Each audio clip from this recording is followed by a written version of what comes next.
Welcome back to Natural AF. I'm your host, Isaac. And I'm Alexa.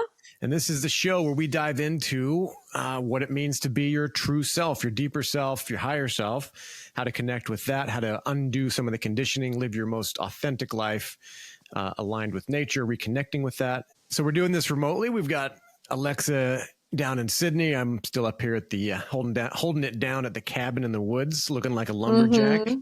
I've literally been out, chopping wood up at the LFM health property. I don't know what we're calling it, the health hub property, the up and coming health retreat. But I love it.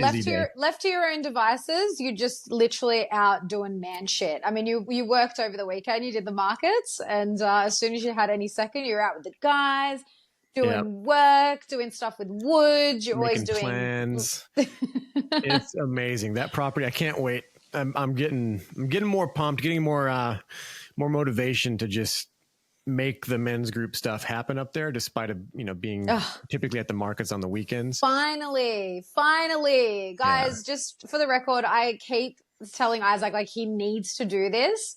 I was just talking with some girlfriends recently. I have a lot of single girlfriends, and it's so hard to find good men. And I literally just keep saying to them, Isaac needs to get his shit together and start doing men's work, and we need good, strong, masculine men, and we need them. There's such a shortage right now. Yeah, we've got some real world ideas coming up, and there's a skeleton crew up there, but that's all it takes. It takes a few good minds, a few strong men, and the plans are in works. There's a lot going on up there that I'm really excited about. Speaking of Natural AF, connecting to nature, just real quick, up at the property they were talking about how the kookaburras and the butcher birds and whatever had disappeared for a little bit, and then now they're back. And they, Billy, who's up there, was talking about how that's kind of a signal that nature took a break and is back and is rebooting. And that's the way he described it. And I was like, that's so funny, because we had the same thing with snakes at our property.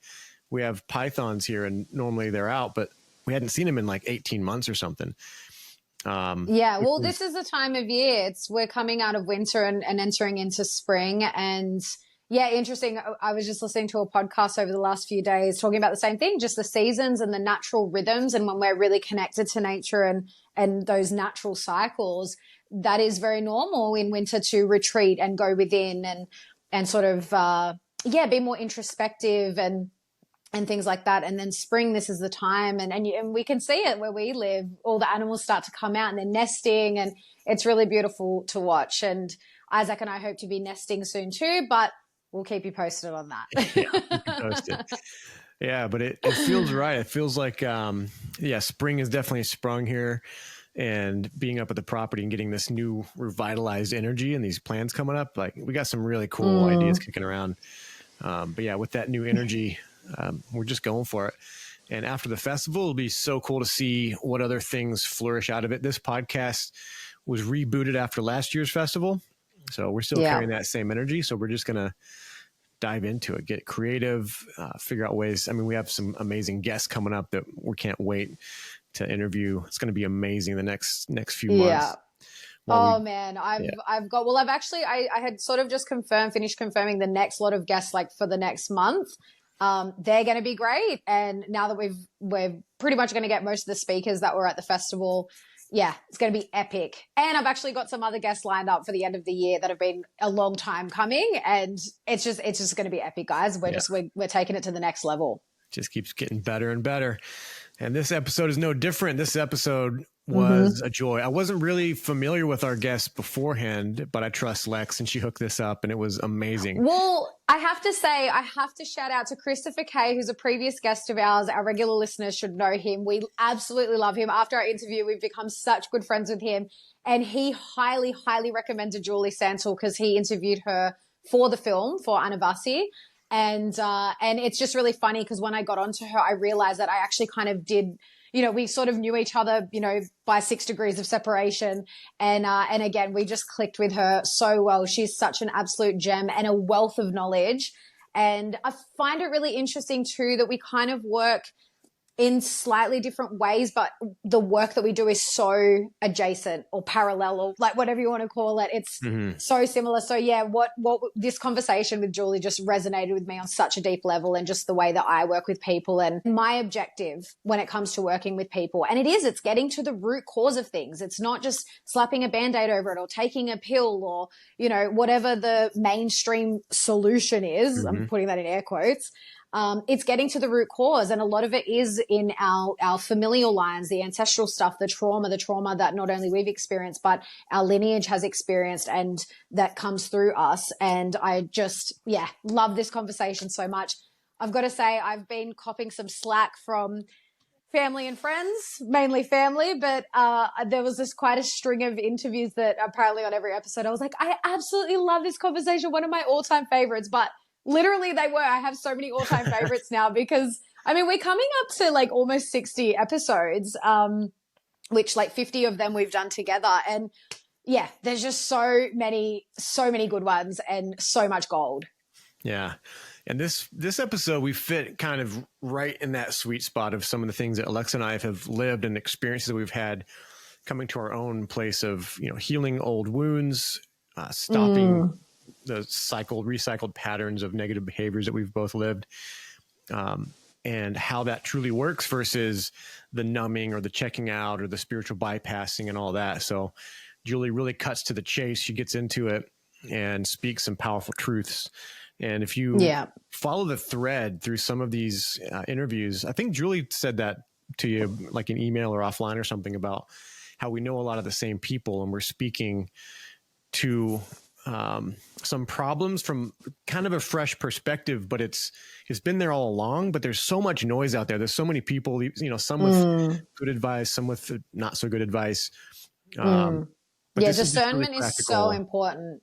Yeah. We're not using as much of the fancy words and all the spiritual speak and all that, but this is just real. So you follow the thread through a lot of these episodes as we go back. You'll find a way through whatever it is you're facing, because all of these people have all gone through their own healer's journey. That's another one, hero's journey, but healer's journey. You know, the wounded healer is a really powerful archetype, and there's some strong resonance there. So I'm totally get a lot of it. Yeah. If you listen to this episode and it resonates, and of course, like by all means, if you want to work one-on-one with Julie, absolutely. She's amazing. But for women out there listening, if this work kind of speaks to you, and especially like this conversation, if you hear this and there's something that really resonates and you want to go deeper, please join the priority list for Aligned Woman, which is my 8-week group coaching program, the launch is imminent. Like literally within the next week, you're going to be able to apply. This has been a long time coming. This is really like a culmination of all of my experiences, the work that I do with people, all the modalities I bring in. I've got guest experts coming in. It's going to be phenomenal, and I'm so excited. And so, I really want to highlight that for this episode in particular, because like I said, the work that Julie and I do is, very parallel, and this is the deep stuff. This is the work. So if you're keen, head to that link and you can join the priority list, and you'll get first access when the program launches. Yeah, I know a lot of women are talking about it. There's been some buzz about it, but I was really impressed. You did a knockout job with your workshop at the festival and gave people a taste of some of the work that they'll go through in the program. And I got a little sneak peek to some of that as well. And I'm actually really impressed. I mean, I know you know your stuff, but there are some things that you pulled out when you were talking through your workshop that I had no idea about, that I found really helpful to think about. So that's just like a smidgen of it, and I'm excited to see how it goes. And I know there's going to be a lot of transformation happening, a lot of good stuff. So yeah, I can't wait. Don't miss out. And in the meantime, for the men that are waiting for Isaac to get his shit together and get the men's groups together, you can, of course, support us through Natural Art Form, which all of our regular listeners know Natural Art Form so well by now. It's come in super handy for Isaac, as he's been lumberjacking around without me up on Billy's property. Yeah. Well, literally taking, as an impromptu trip, I didn't bring any toiletries with me. So obviously no deodorant, no anything. And I came home smelling a bit ripe, a bit like a Sasquatch or a Yeti instead of a lumberjack. So I actually have some with me, but I put some refreshed forest on. Still haven't showered in a couple of days, and smelling like pine. So that's a great way to neutralize odor. It'll literally reverse body odor if you've been out sweating it out. And it's strong enough for, the bearded man in your life. If your husband is not into natural deodorants, he thinks all that stuff is great for the women and the children, but for a man, you need a manly product. This one really stands up. And you can go online. Back in the States, we've got 2 scents. We've got Calm and Forest. Both of those will work for either sex. We got a lot of feedback at the markets, and women and men both buy either product. Some of the women prefer the floral one, but we have Calm, which is probably a new favorite for everyone. And get really good feedback on the scent combinations. And I'm confident that either one will be fine and you'll enjoy it. And it definitely works. And you can buy those now at naturalartform.com and get 10% off your order, any order, using code NaturalAF10. We've had a few of those coming in recently. So thank you so much for everyone who's been supporting our business, supporting this project and our mission to help people reconnect with nature, get some of the chemicals out of their systems, get the chemicals and synthetics out of your lives, and replace it with something that is going to benefit your health. So onward. And if you head to the website and you haven't joined the mailing list already, jump on that. The September newsletter is going to be out in the next couple of days.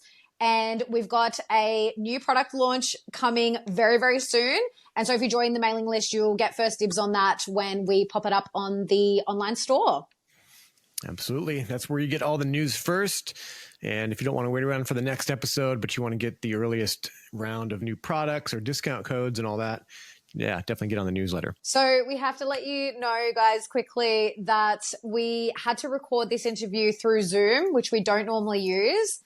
And we thought we had the correct view up as we normally would, where you can see both screens. Unfortunately, it recorded the whole thing on speaker view, so it will jump back and forth between the videos.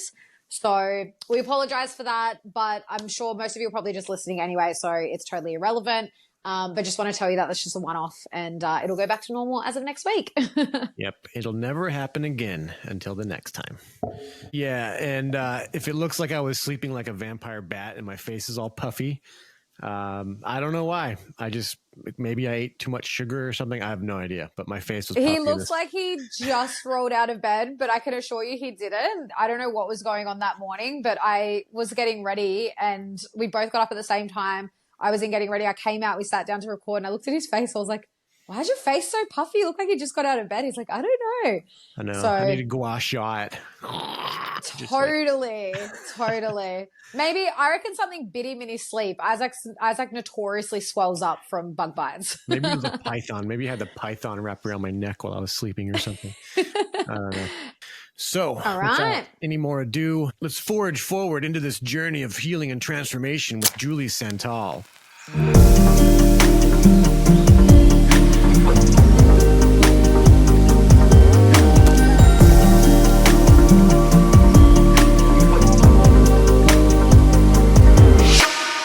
Julie began her career 35 years ago as an emergency nurse in the UK and later specialised in advanced trauma life support. Her experiences led her to train in drug and alcohol counselling before retraining as a holistic counsellor and psychotherapist, and now runs a private counselling practice. Her passion is to guide people in discovering how empowered they can be in their own lives and appreciate how their emotions and symptoms are messages from within to develop greater strength, purpose, and direction. All right, Julie, so good to have you on the show. I was reading a little bit about some of your background, a little bit more in depth off of your website, and I like it. You were a nurse, but you were originally kind of focused more on the trauma space. Yeah. And I did a bit of trauma work. I was in the Army, learned as a combat medic, and went a bit deeper into that with the unit that I was with. And that's really shaped and informed how I kind of, approach different things. It's kind of tempered me in a bit to where I'm a bit, I don't know, maybe a little more, I don't know, not as soft, but a bit more like hardened. I don't know if you've had that same experience to some things, but yeah. Absolutely. I think sometimes, hardened. I think boundaried is probably a really good word, because the energy of trauma is such that if you allow yourself to absorb that, because there's so many different energies going on in that immediate situation, by necessity you have to become a little bit bounded and a little bit separate, because otherwise you wouldn't be able to do your job properly. Do you know what I mean? Yeah. You have to be super focused. But yeah, I started off as a trauma nurse when I did my nurse training back in the 80s, in the dark ages. We were on, on the wards. And as soon as I was in emergency, I was like, yeah, this is what I want to do. But it probably comes, in subsequent years now, I've looked back and I realized that the reason why is because my nervous system was, from my childhood, because I had a traumatic childhood, my nervous system was set on. So I'm like, so when I was in that stressful situation, I became super clear and super focused because that's what I was used to. Yeah. So that was the reason why. But yeah, I spent how many years from 1980? Well, I actually worked with the army over in Cyprus when I was married. I worked as a army nurse with the family's medical center in Berengaria in Cyprus, and so we had squaddies and the family medical center, and went out to any emergencies on the island to do with the army.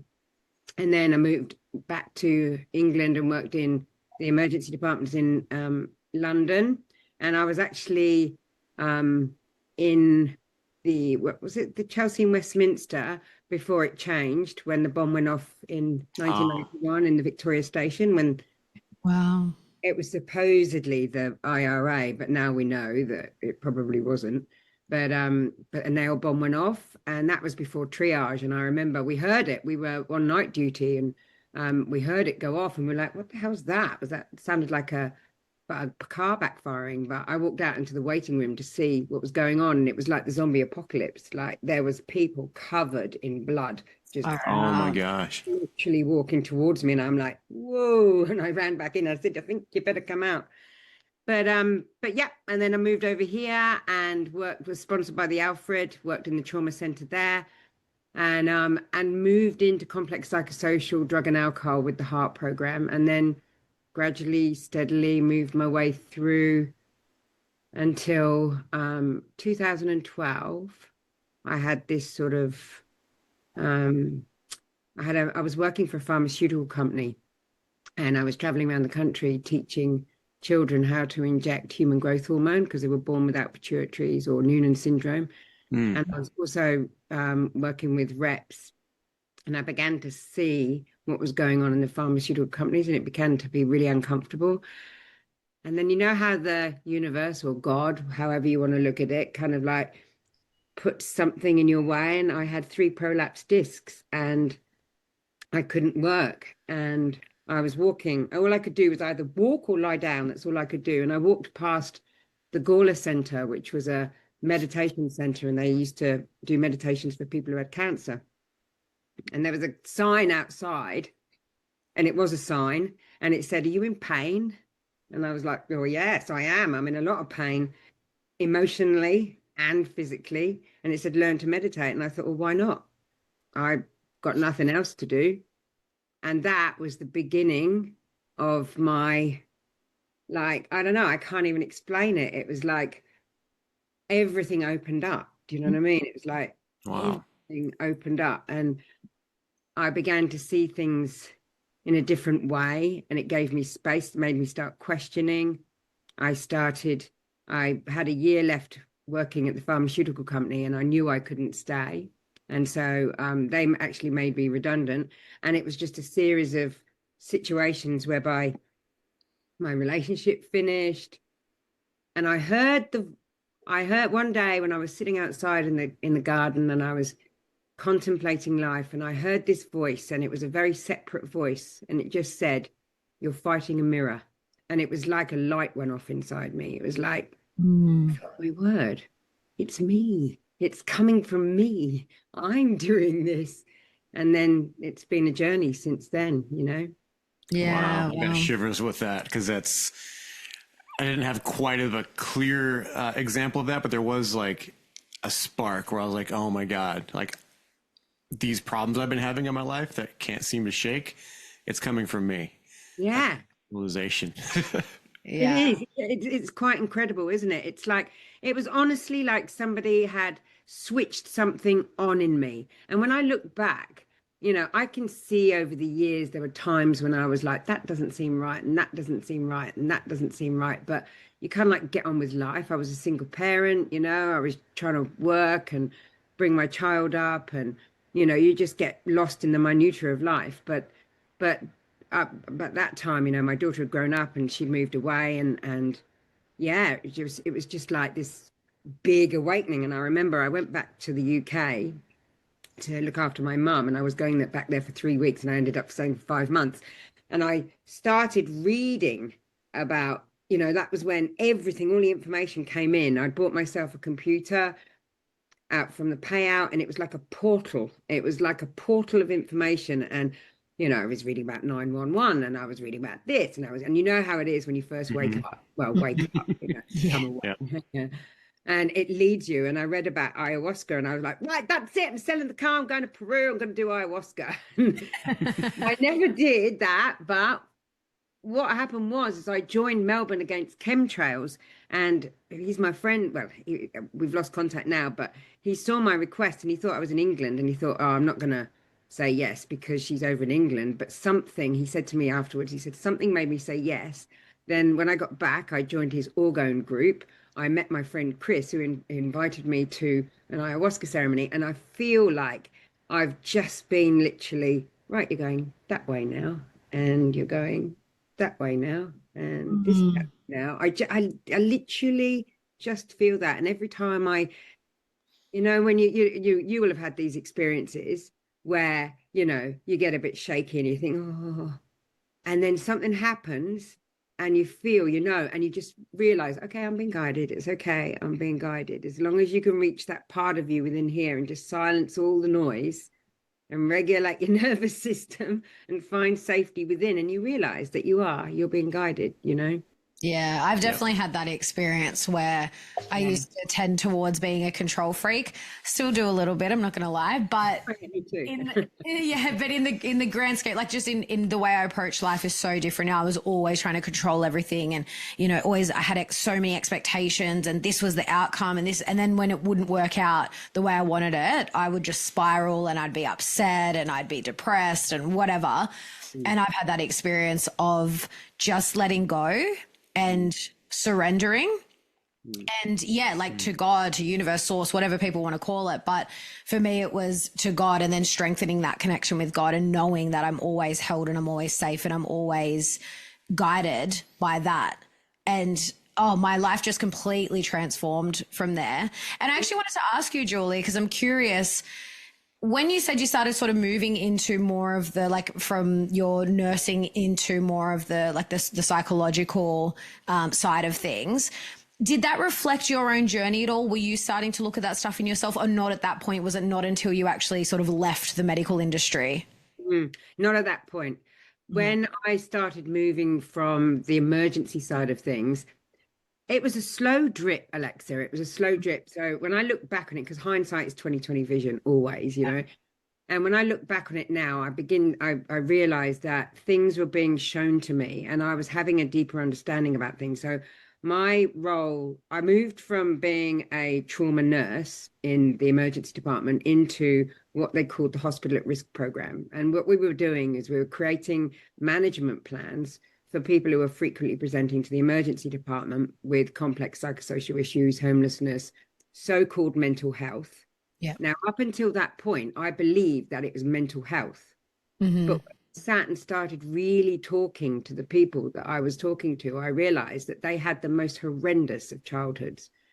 And I began to realize that what they were doing was not an act of self-sabotage in a way of wanting to kill themselves. It was a way of these parts, now I know that they're parts, but it was a way of managing the pain, and then I began to realize that actually what I was doing, because my remit was to create these management plans, and I was networking and I was creating plans, but it became very apparent that's actually not what they wanted me to do.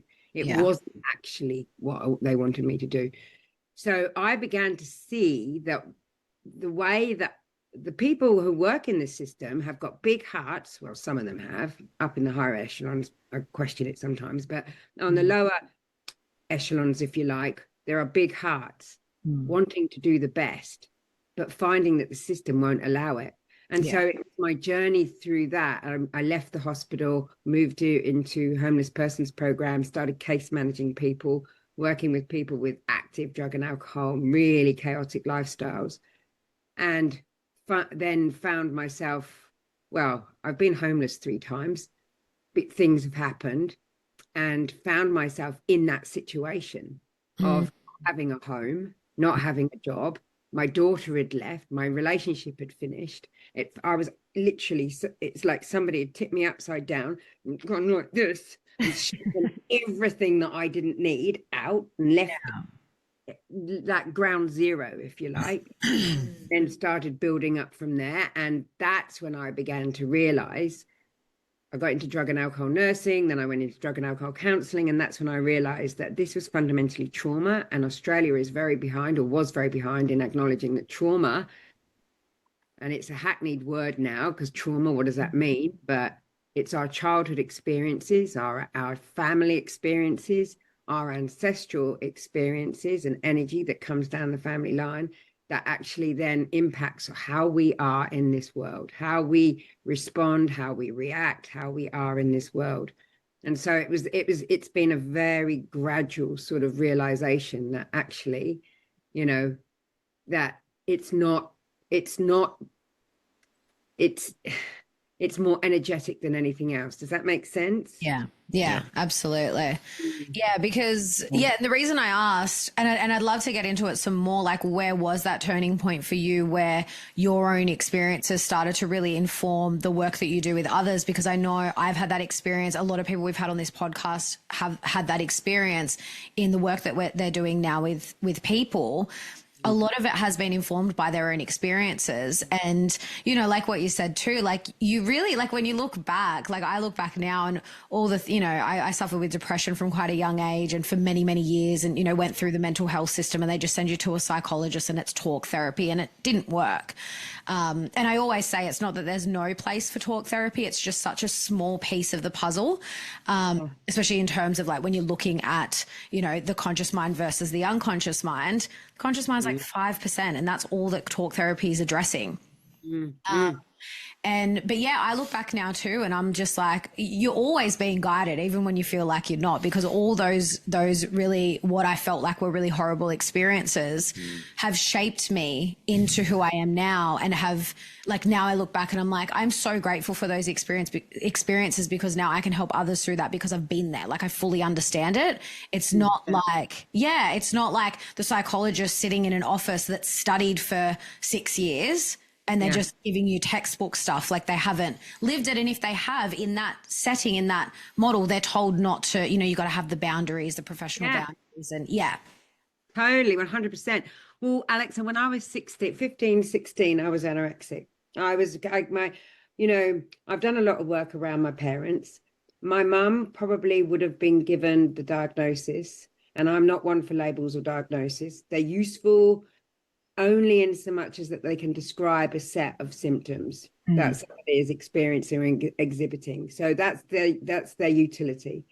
But to describe somebody as a BPD or you know, like anxious disorder or anything, is pathologizing our normal human experience. Now, when I was 15, I was anorexic.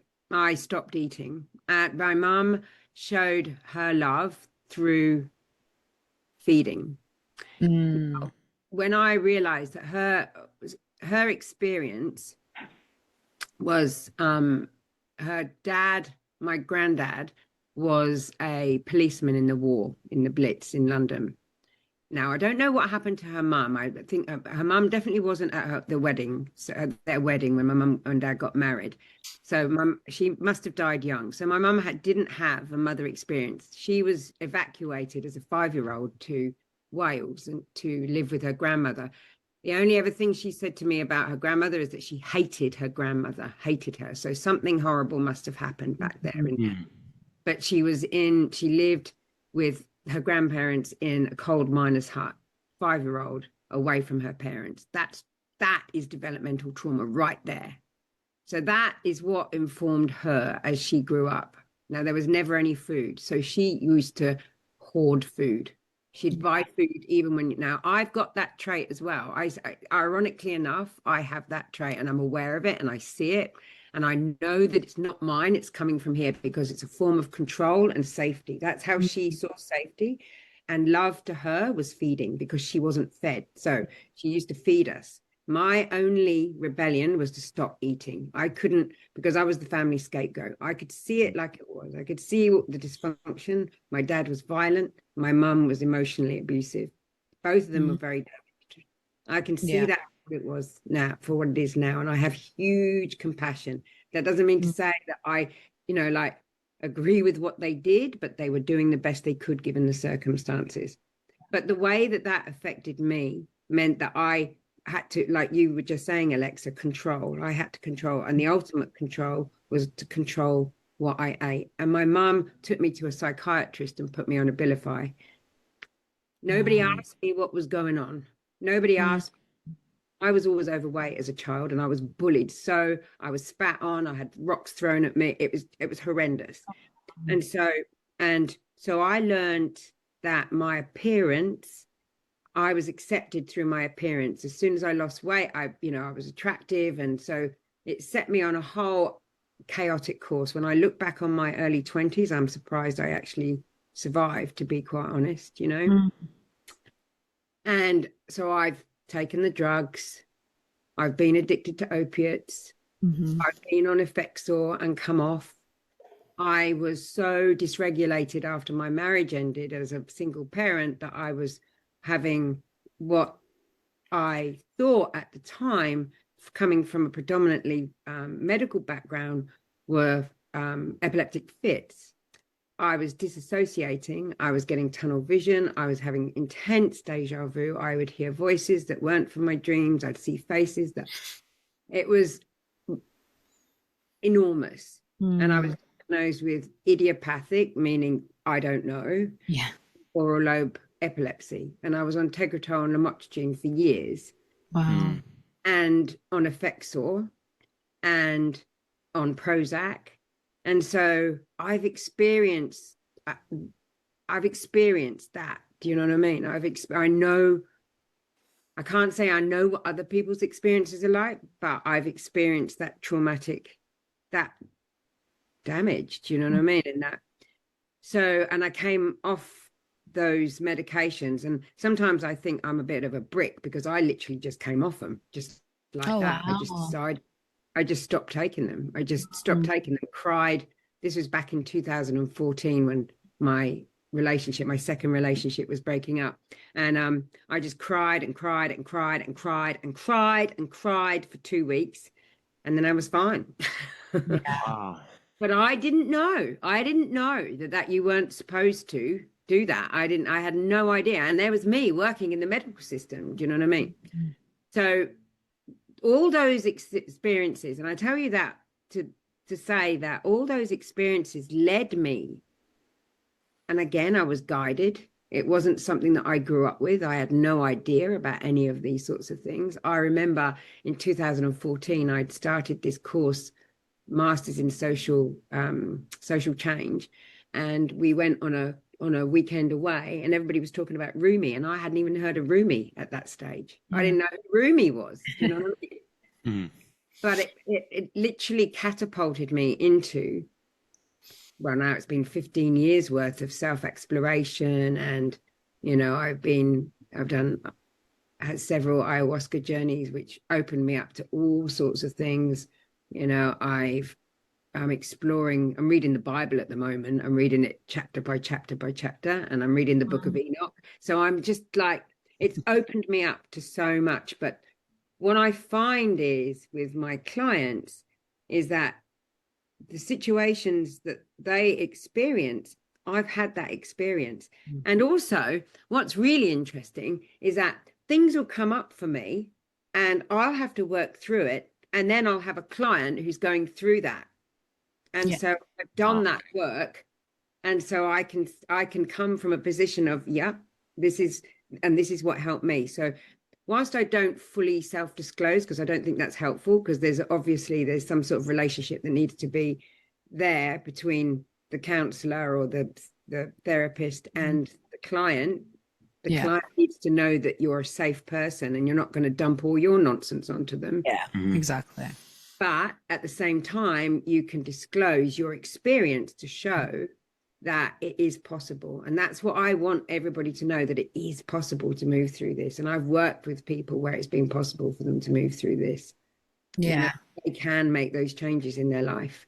Yeah, absolutely. Yeah, that's the most important thing. And yeah, like I said earlier, that's what I found with therapists. It's almost like there's like this wall between you two. Like there's like none of that at all. And like, I totally agree, because you have to be, I mean, I would argue that it's even more important for people like us in this field to do the work ourselves, because you can't, you know, because most of the time too, if that's happening, it's an unconscious dumping, so to speak, or an unconscious transference.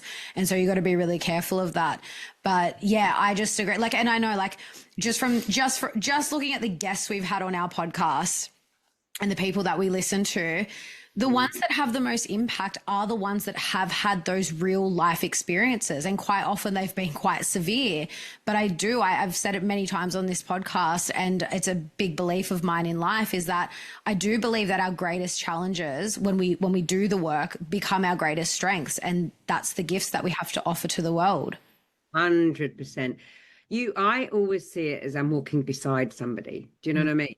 And it's like on my website that I really wanted to convey that sense of, you know, we find ourselves in the dark cellar, if you like, in the dark cellar of the house that is our body, if you like.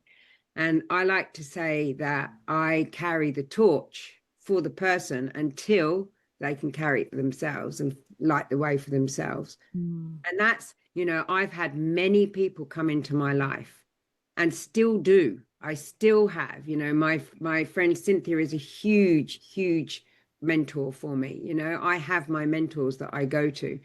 Chris, you know, we share information and we talk, and what he's doing with his film. So we have our own mentors that we look to, and we become the mentors for other people. And I see it as a big chain, you know, like that we're all kind of like you know, the analogy where you're helped and you reach down and you help the person behind you. That's what we're doing. You can't appreciate somebody's experience if you haven't had that experience, not in its entirety. You don't have to have been sexually abused or have been beaten black and blue to appreciate that, but there does need to have been some appreciation of difficulty that you've worked through to be able to understand where somebody's coming from. And I think that's what we've got in the medical system, is that it's not their fault. They're trained that way. Having been through that training, you're trained not to give anything to the client, to the patient. I mean, you know, when I was working down in one of the emergency departments down in the peninsula, well, it's Frankston, and the way that the system is set up, it's set up to divide. So the nurses resent the patients. Do you know what I mean? But that's because of what the system does to the nurses. They're exhausted, they're tired, there's not enough funding, there's not enough, you know, there's not enough space. And the poor people that are coming in and looking for help, and they're not, we're literally it's a setup to be divided against each other. And of course, then when you feel divided, there's this barrier between you. Yeah. And they're trained to be professionals and not give anything away, you know? And there's, you know, I've not done a degree in psychology, but I know people who have, and a lot of it, it's really dry. It's reading out of books. It's not experiential. It's, you know, and it comes from a pathological background where human behavior and human emotions are pathologized. Yeah. You know, you used the word depressed. I would have used that word, but are we depressed? Or are we actually responding in an appropriate way to a really difficult situation in our life?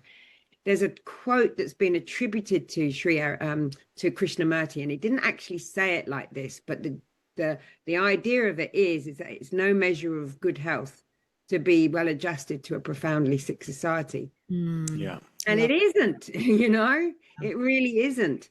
And so I think that whilst we can look at that system and condemn it in the way that it is, I think our role is to show that there is a different way. There is a different way, you know, and come at what we call mental health from the perspective of what happened as opposed to what's wrong.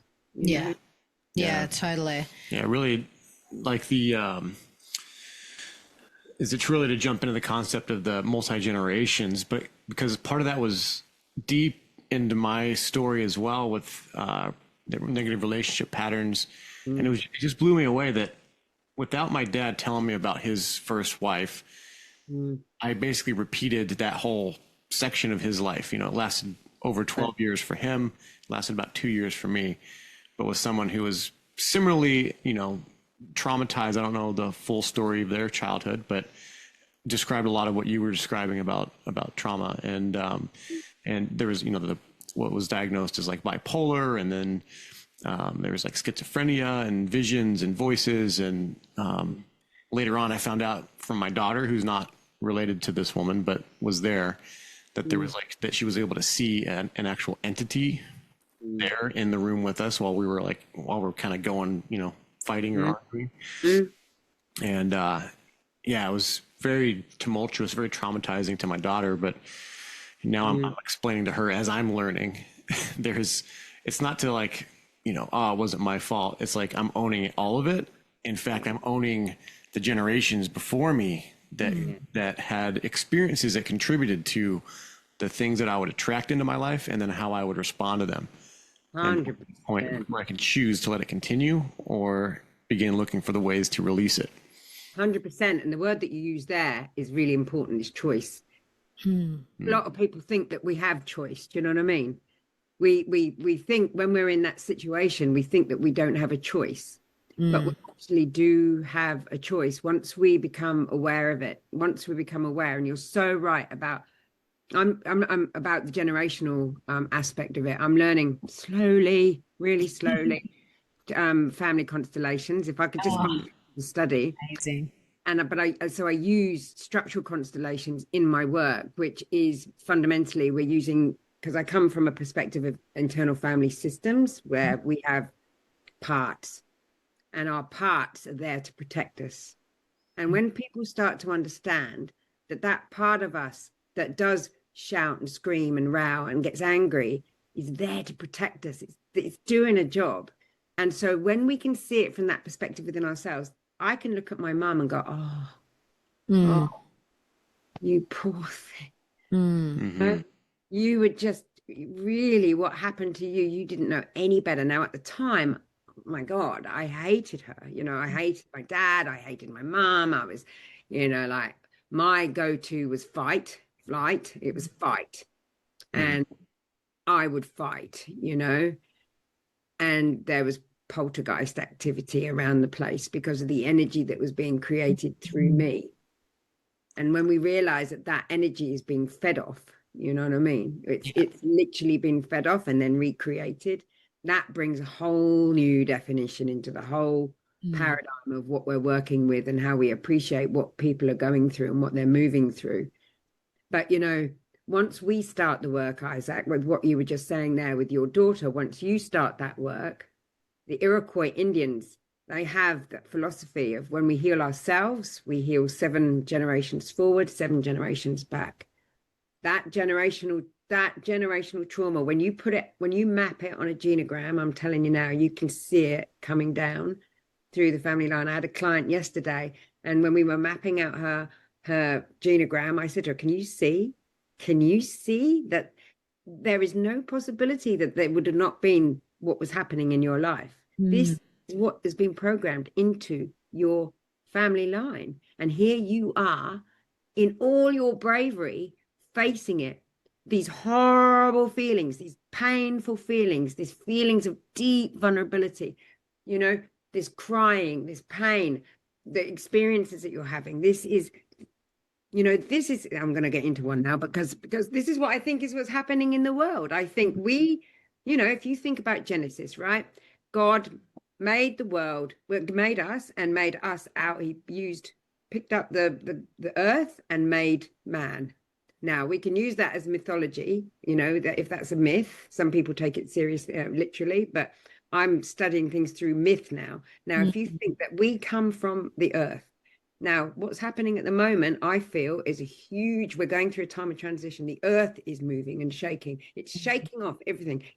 It's coming up through us. Yeah. Moving through us as an energy. And anybody who is willing and brave enough and courageous enough, which is self-energy, which is who we really are, is courage, which is not the absence of fear. It's feeling it and doing it anyway with choice, like you said, Isaac. And this is what we're doing. Some of us are making the choice to feel it, to move it, to transmute it. And I use this as an analogy because this is what I feel is happening. Earthquakes, volcanoes, you know, it's moving through us. It's moving through us. The tears, the shaking, the anger, it's all necessary, you know? Yeah, absolutely. And I think I actually think that's part of the reason, you know, it's very easy. Lots of people just want to blame, the COVID jab, that's what's killed everyone. That's why there's been such huge death rates.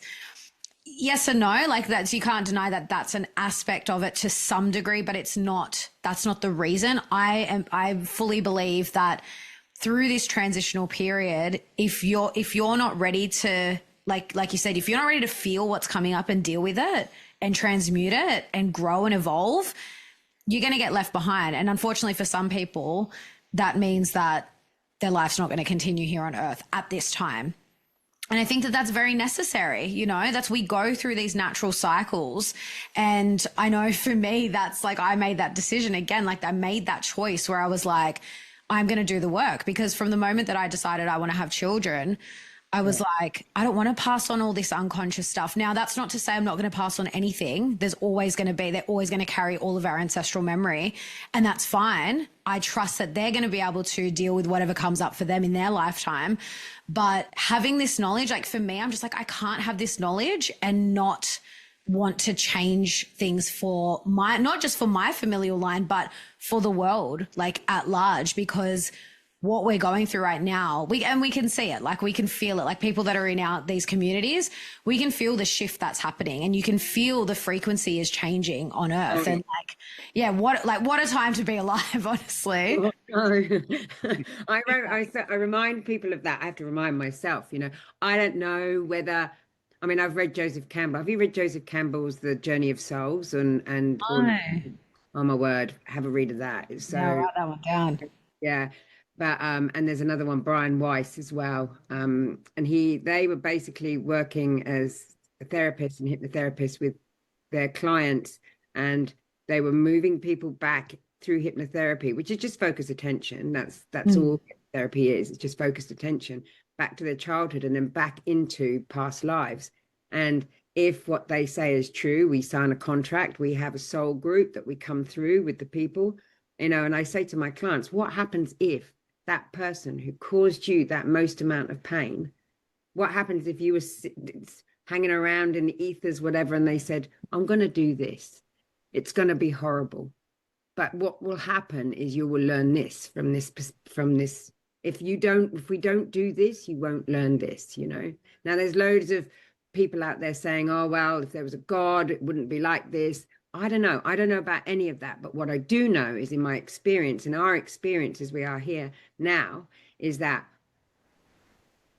how we think, how we act, the energy that we hold is what we will experience. It actually is. From my experience, even down to, you know, if I start getting worried about not having enough clients and how am I going to pay my rent and what am I going to do? If I start thinking like that, my clients, I don't get clients, that it seizes up.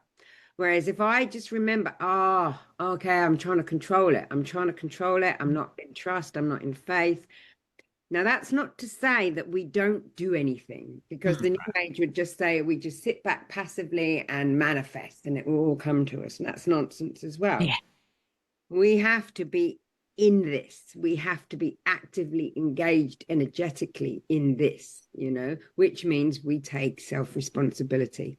We look at ourselves and we take responsibility for what we're doing in the world, how we are in the world, the things that we say, the things that we think, the things that we do. That informs our experience. When we're externalizing, when it's, like I said to a client the other day, and we've probably all heard it before, you point the finger out there, there's 3 pointing back at yourself. Right. The world is a mirror. That day when I heard that voice, the voice of God, you're fighting a mirror. It was so separate. It was so distinct that I knew that it wasn't just a thought. It was something that was being given to me. And then I immediately could see that my anger from my childhood, the anger that I carried around, because that's my go-to. Do you know what I mean? That part of me protected me. It was needed back then, but now it doesn't need to work in that way. So how then can I use that part of me that's protecting me? How can I utilize and make friends with and be the parent for that part that I never had, and utilize that protector in a different way? So it's like transmutation, is the transmutation of what we've been through, which is very necessary. We wouldn't be the people we were without it. And so how can we look at our life and not come from a place of blame and, wishing it was different and bitterness and resentment? That'll be there. But how can we understand those feelings that we can move forward in a different way to create a different way of being for our children, Yeah.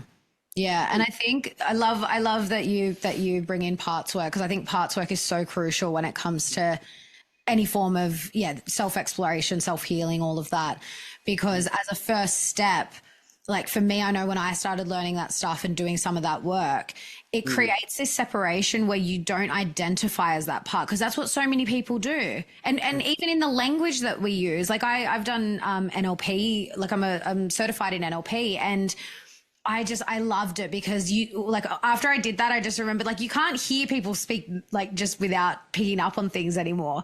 And it's the language that we use. So I am this, I am angry. Yeah. I am so annoyed at this person. and it's like, that's a part of you that's, coming online, so to speak. And it's the same thing as the nervous system states. Like just circling back to what you said before about like the labels, because I view it through a completely different lens now. Because I was diagnosed with depression, and then I was diagnosed at 20, that was at like 16. And then at 24 or 25, I was diagnosed with bipolar 2. And there's no such thing as bipolar 2, don't you? Absolutely, yeah. I figured that out like long ago, yeah, because I went because I was at that time, I kind of like self-diagnosed, like looking up, and I was like, oh yeah, this kind of fits. And I had these really big ups and downs. Mind you, at that time of my life, I'd never dealt with this underlying mental health stuff. In adulthood, I just turned to drugs and alcohol and just numbed out all the time. Yeah. Of course, I was bipolar, like, quote unquote bipolar, because my nervous system was just doing this all the time. Yeah. And so ungrounded and so unregulated. And I got diagnosed. The psychiatrist said, like, in the next breath, basically said, oh, well, this is what we prescribe and you'll be on it for the rest of your life, basically. And I said, no, thanks. I said, that's like medication's a last resort for me. I'm going to do this the natural way. And at that point, I had no idea about like this deep inner work and stuff. And so I just focused on like the physical stuff, the stuff that I did know about, which was like diet, nutrition, exercise, just my physical body. And as soon as I did all that, never had quote unquote bipolar again. Like I just had the normal, like you said, like when things happen and you're just responding in a normal way. And the way that I see it now, because I also suffered with anxiety for a really long time, was that they're just different nervous system states. Like depression is you're in shutdown, and also just knowing your predisposition. Like my predisposition is to tend towards that. And again, when I look at my family line, it's there. Yeah. And then the anxiety is when you're in fight or flight, when you're so heightened and you're just up there all the time. And so that's how I see it now. These quote unquote mental health states they're just different nervous system states, and they're just telling you like what your body is responding to in your environment. 100%. Absolutely. 100%. This is something that I talk with my clients all the time. And like, it was a big realization for me. Like I said to you, when I went into the emergency departments, I was drawn to that because of the chaotic nature of the emergency department. Do you know what I mean? But it was busy, it was stressed, it was frenetic. Now, my childhood was Beirut. That's what I used to describe it was Beirut, And so my nervous system was set on fight, flight. I was on, if you like. Yeah. So my natural predisposition would be to fight and to be really just keep busy. Yeah. You said something there. Depression is the other end. It's collapse. It's shut down. Shut down, because we go through our nervous system is there to protect us. It's to keep us alive. Fundamentally. Now, if you think about the fact that when you were in your mother, both of you, when you were in your mother's wombs, when your mother was in her mother's wombs, you were there too. So if you look at, say, like, what's happened to the human race through war. Now, we all know that war isn't because people hate each other. It's because it's financial, it's control. But if most people who've been through war will have that in their nervous systems, because coming down through the family line, that generationally, that energy is held in the body. Now, exercise increases endorphins. Endorphins increases serotonin. Do you know what I mean? And so therefore you improve your mood by increasing your own metabolic and hormonal state by doing exercise, nutritionally as well. The food that we're eating is poison. Yeah, exactly. 100%. It's poison. Dr. Roger McFillin is a chap that I recommend people to follow. He's a clinical psychologist over in America, and he set up what they call the Conscious Clinician Collective, talking about the dangers of SSRIs and the pathologization of normal human behavior in response to abnormal, difficult situations, and how we're pathologizing people's natural responses. Once people become aware of what happened to them and why, and they start realizing that their body is designed to keep them safe. That's fundamentally what it's trying to do. It's designed to keep you safe. Once we have that realization of somatically what is happening in the body, we start eating better, we start drinking good water, which is, and what the importance of frequency in water and structured water and all that sort of business. Yeah. Once we start doing that to the physical, we have an energetic impact on the internal and our full experience. I think that's one of the most important things. So yeah, you're absolutely right, Alexa. Once you realized that the whole drug cycle as well, you take MDMA, cocaine, whatever it is, you're leaching your brain. It dumps dopamine into your receptors. Literally dumps all your dopamine. Yeah. No wonder for the next 2 or 3 days afterwards on the come down, you've leached yourself of dopamine. Yeah. Mood is down. It's not bipolar. It's not bipolar at all. It's literally a response to the leaching of the dopamine, because the part of you that wanted to stay away from those uncomfortable feelings took something to help you feel better. And that's the chaotic cascade of feeling good, not feeling good, feeling good, not feeling good. And even that's just a perfect example of the externalization, which I did, I think, and so many people do. We see it all the time. It's like this. We all do until we don't. Yeah, exactly. And it's this externalization of like, I couldn't make myself feel good, so I always had to. There was always like a substance that I had to take, whether it be alcohol, whether it be drugs, whether it be sex, whether it be food. It was always something. Yeah. And even like the medicinal, like psilocybin's getting really popular, and I had some profound shifts in perspective with it, using microdose and microdose plus, I would call it. But I noticed that same thing, dopamine, what I would describe as dopamine depletion. You get this nice, really good bump of like really good feelings. And then the next day you're like, oh, I want to do that again. Going through a period, I want to do that again. Then you do it again. And then there was a couple times where I took it and I was feeling a bit rough already, like kind of sad. And the sadness was trying to like speak. And I took that, and then it opened me up to let the sadness speak a bit more. And I was like, oh, like it does have that potential as well, to where it's not just a good feeling rush. It'll actually can potentially connect you deeper with that sadness, but you got to be careful with it. Yeah, I'm not super crazy about using it now as far as like recreational or therapeutic, but I did have some profound shifts with it where I was able to disconnect, especially when I was having trouble with someone else's emotions that I kept reacting to, and then feeling what it felt like to not be triggered by that, and then choosing differently. But I think everything, well, I'm going to be careful with what I say here.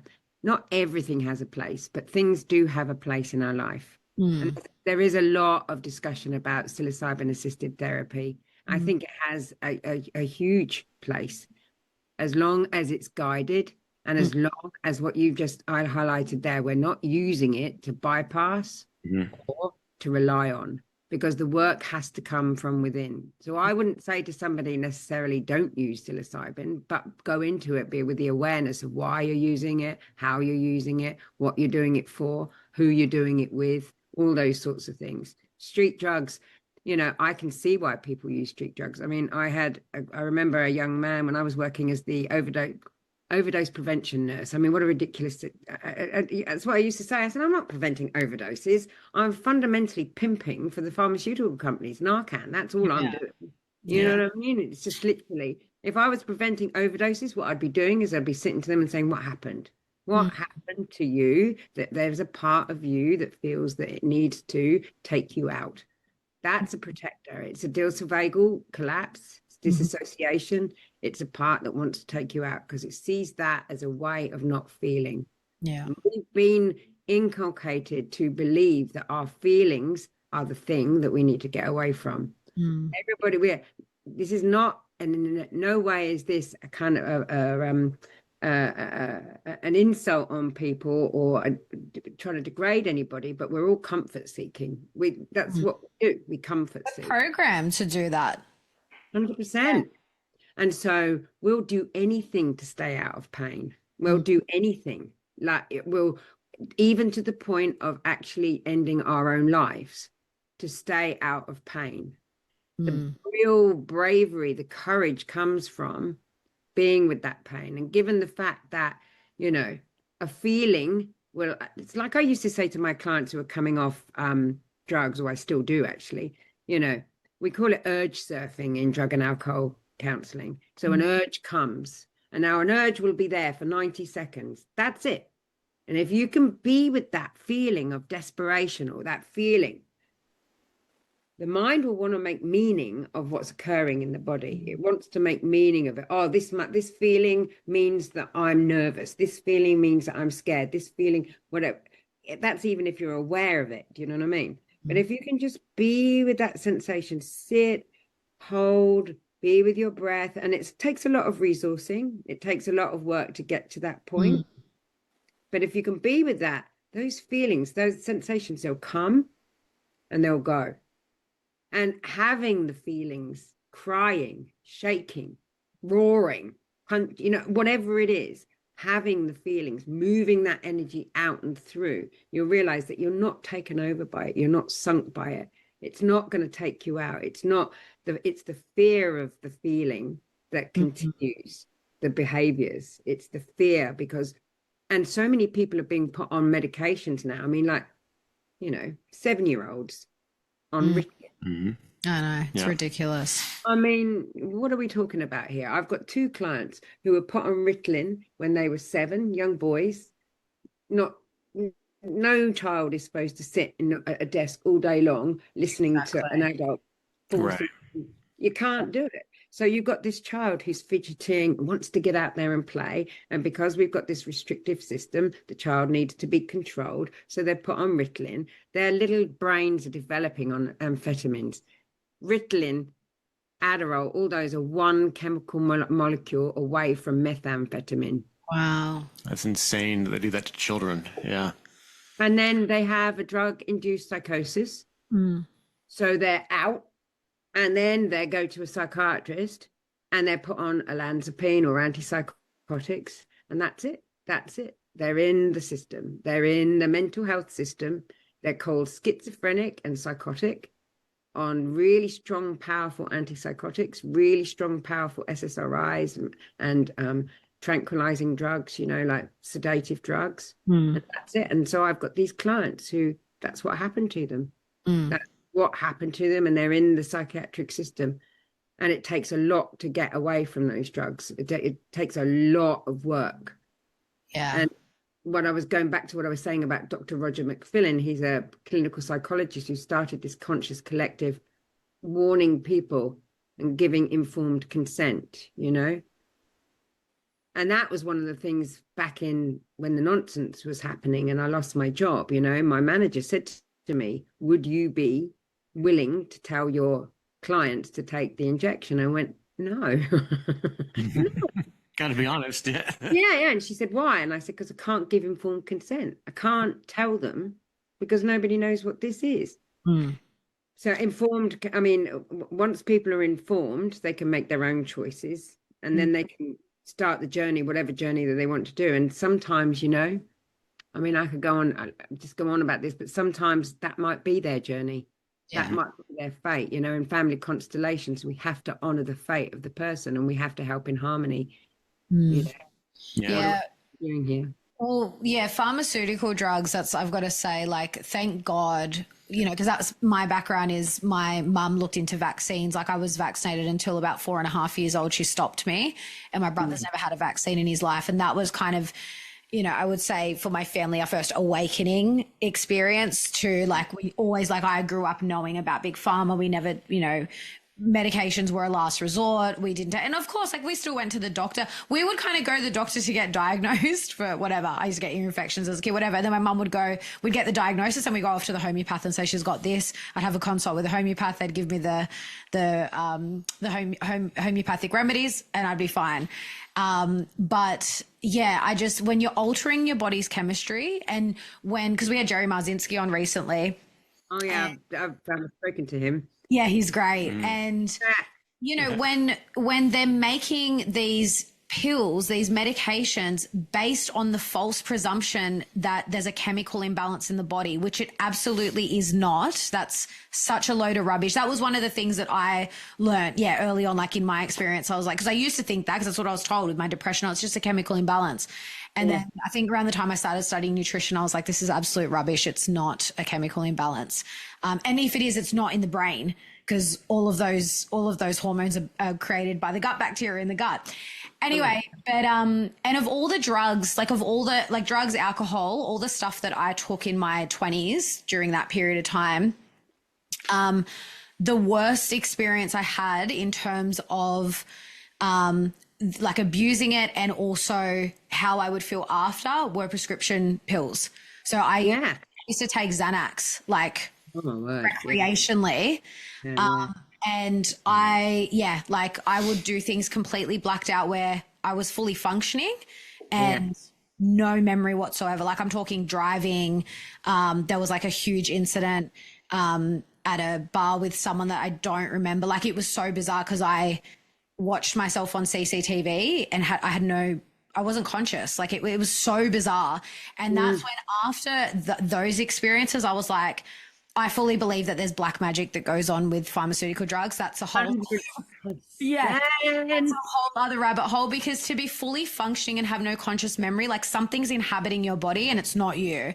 100%. Yeah. Oh my word. Yeah. Yeah. And so that's why I think I just don't think it's up to everyone. I'm pro-choice. You choose what's right for you.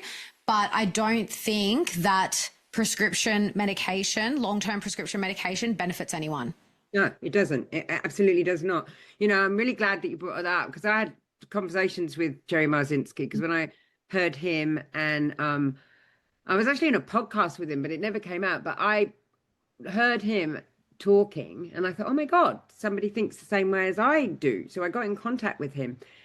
Through my experience of working with people in the drug and alcohol space, working in the emergency departments of people coming into under the influence of all sorts of drugs, meth being the one most recently, and it's really interesting. Just as an aside, when I started my nurse training, when I started in the emergency departments in 1987 back in England, emergency departments were accidents and emergencies.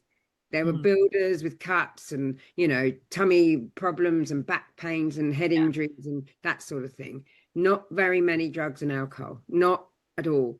Now,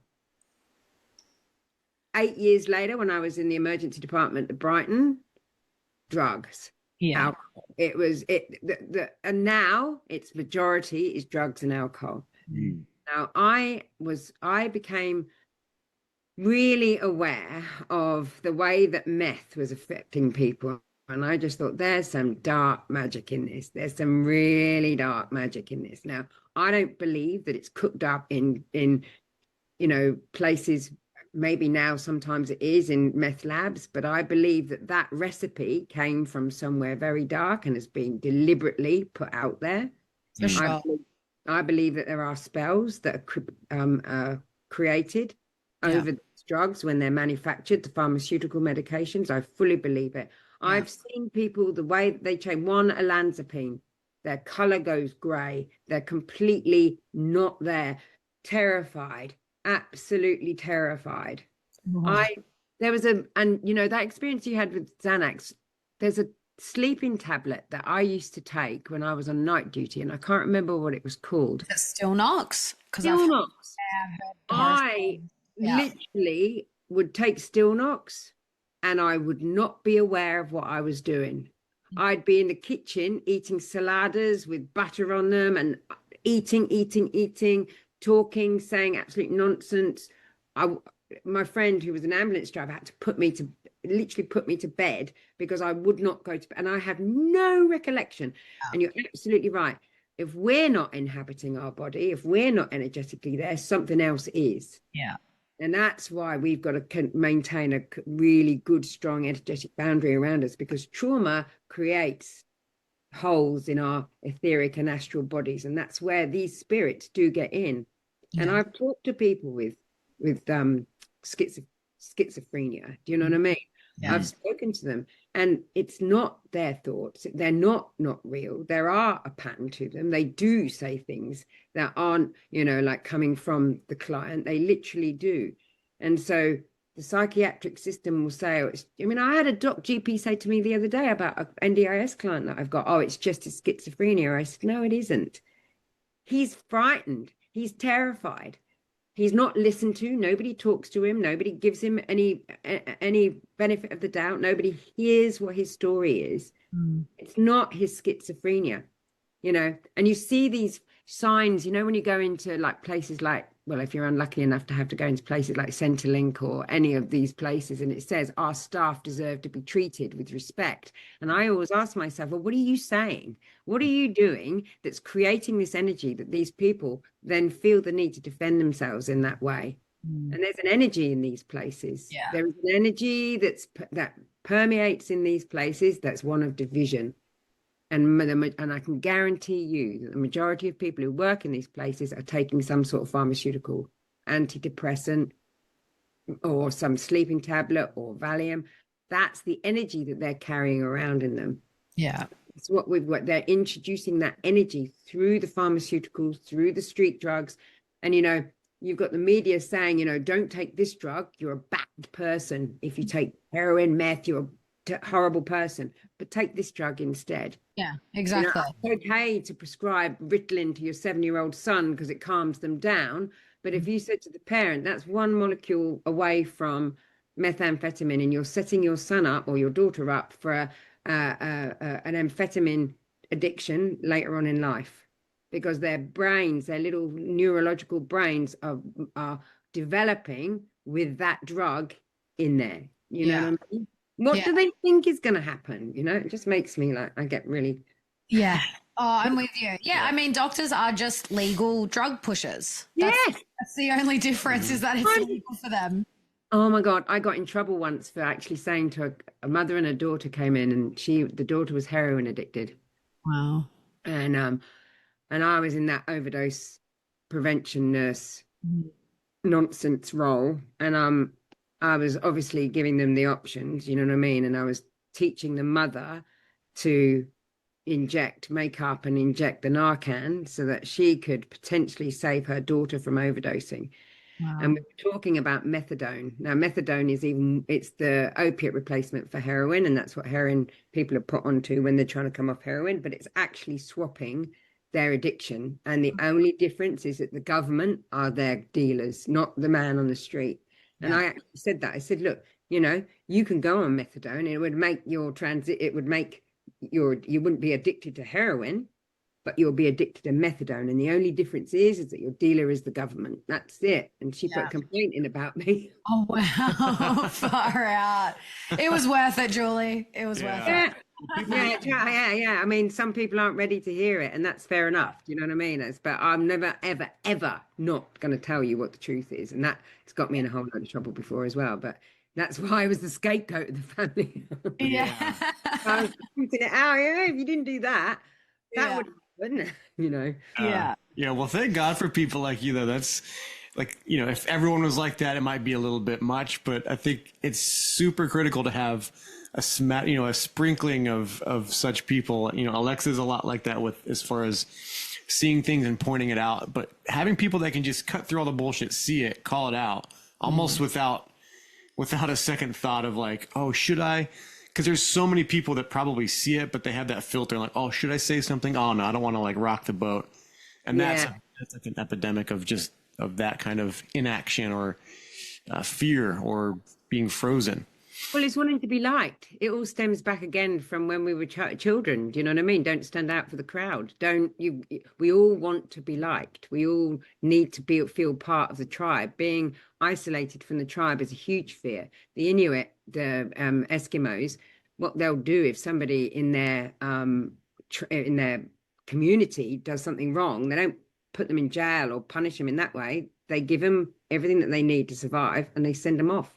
Yeah. And they what's it called? Discommunicate and excommunicate. That's the word. Yeah. Excommunicate them from. Now that is death, especially when you're living in that sort of environment. If you're on your own, then that is death. It's worse. And we all know that people who are socially isolated, who aren't part of a community, that creates real deep disconnection and sadness within them. And what have we got? We've got a society that we're being funneled into disconnection and being separated from each other, which then again creates this feeling within that nobody loves me, because this is a childhood program that's come through, because that's what we've believed and that's what we've been told. And so it's like this snowball that it's like a juggernaut, and that's like what I recognize is like a juggernaut barreling through people's generational trees as their ancestry. And at some stage of the game, somebody has to stop it. Somebody has to say, no, this goes no further. I'm changing the whole of the 7 generations back so that 7 generations forward. And that's where we're at the moment. The work that you're doing, the work that so many of the people that you've interviewed are doing, all of us in different ways are serving to change what has happened before. I can't even say that we can blame the Faucis or the bloody Bill Gateses or the... That's a trap too. It is. Same thing. It's just pointing the finger of blame so that you don't have to take responsibility for your part of whatever it is that's going on. Yeah, it takes radical self-responsibility, and it is horrible. It's horrible to do that work. I've sat in front of my counsellor and recognized the parts of myself that have created something, like where I've been in victim, and nobody wants to be. I was listening to a podcast yesterday. I use the Cartman's drama triangle a lot. I don't know if you've heard of that. Oh, yeah. We talk about that a lot. Yeah, absolutely. Nobody wants to be the victim. Nobody does. But we move in and out of victim, perpetrator, rescue all the time until we don't, until we realize that actually it's okay to say, when I hear you say that, there's a part of me that feels sad. And what I really would appreciate, and what I really need from you is whatever it is, being vulnerable, we don't want to be vulnerable, because when we were little, being vulnerable was dangerous. Yeah. It was dangerous unless we had really, well-sorted parents who done that work on themselves and how securely attached themselves, and recognize that a child just needs to have their feelings unconditionally loved and allow those feelings to be there without any judgment. But a lot of us carry around the program that feelings are bad. So, you know, a baby cries, our association to crying is, oh, that's a bad thing. And so we try and stop the baby from crying. So even then, at that young age, energetically, we're picking up on the idea that my feelings aren't acceptable. I can't have my feelings. And so there's a whole market now of going back to what we were talking about in pharmaceuticals of shutting down your feelings. Yeah. You know, shutting them down. Don't show them. Don't show anybody that you're vulnerable. Yeah. I want to go back to something you said earlier, and it's like, it's one of those situations where I totally agree. And then I also see like, man, I've lived both and the opposite. And I'm wondering what you might say about this. So the idea that we're all, big overhead, arching statement, we all are comfort seeking. And as humans, that's true. Like if it's cold, I want to be warm. Yeah. But I also found through my life, and I didn't grow up, largely traumatized. I mean, I was the youngest of four boys. There's different ways. I mean, people, you can, define things as traumas, down to the smallest degree. But I grew up seeking hardship, and I grew up creating situations that were very difficult in order to overcome them, where I would put on like simple things, like just challenges and tests. Like I wanted to be tested. I wanted to be challenged.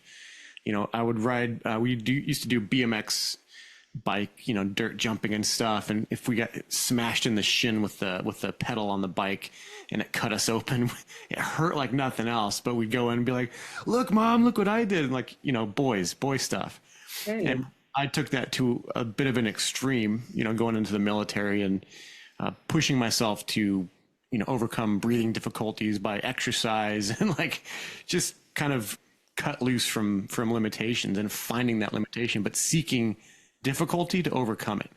And I don't know if that's a pattern that you've seen with people with, any kind of like generational trauma, or if that's, because I think there's a utility to that, to where that's part of an energy to overcome what gets people trapped into addictions and everything else, where they just want to be numbed out, where they just want to be comfortable, where they don't want to do anything difficult or change or let go.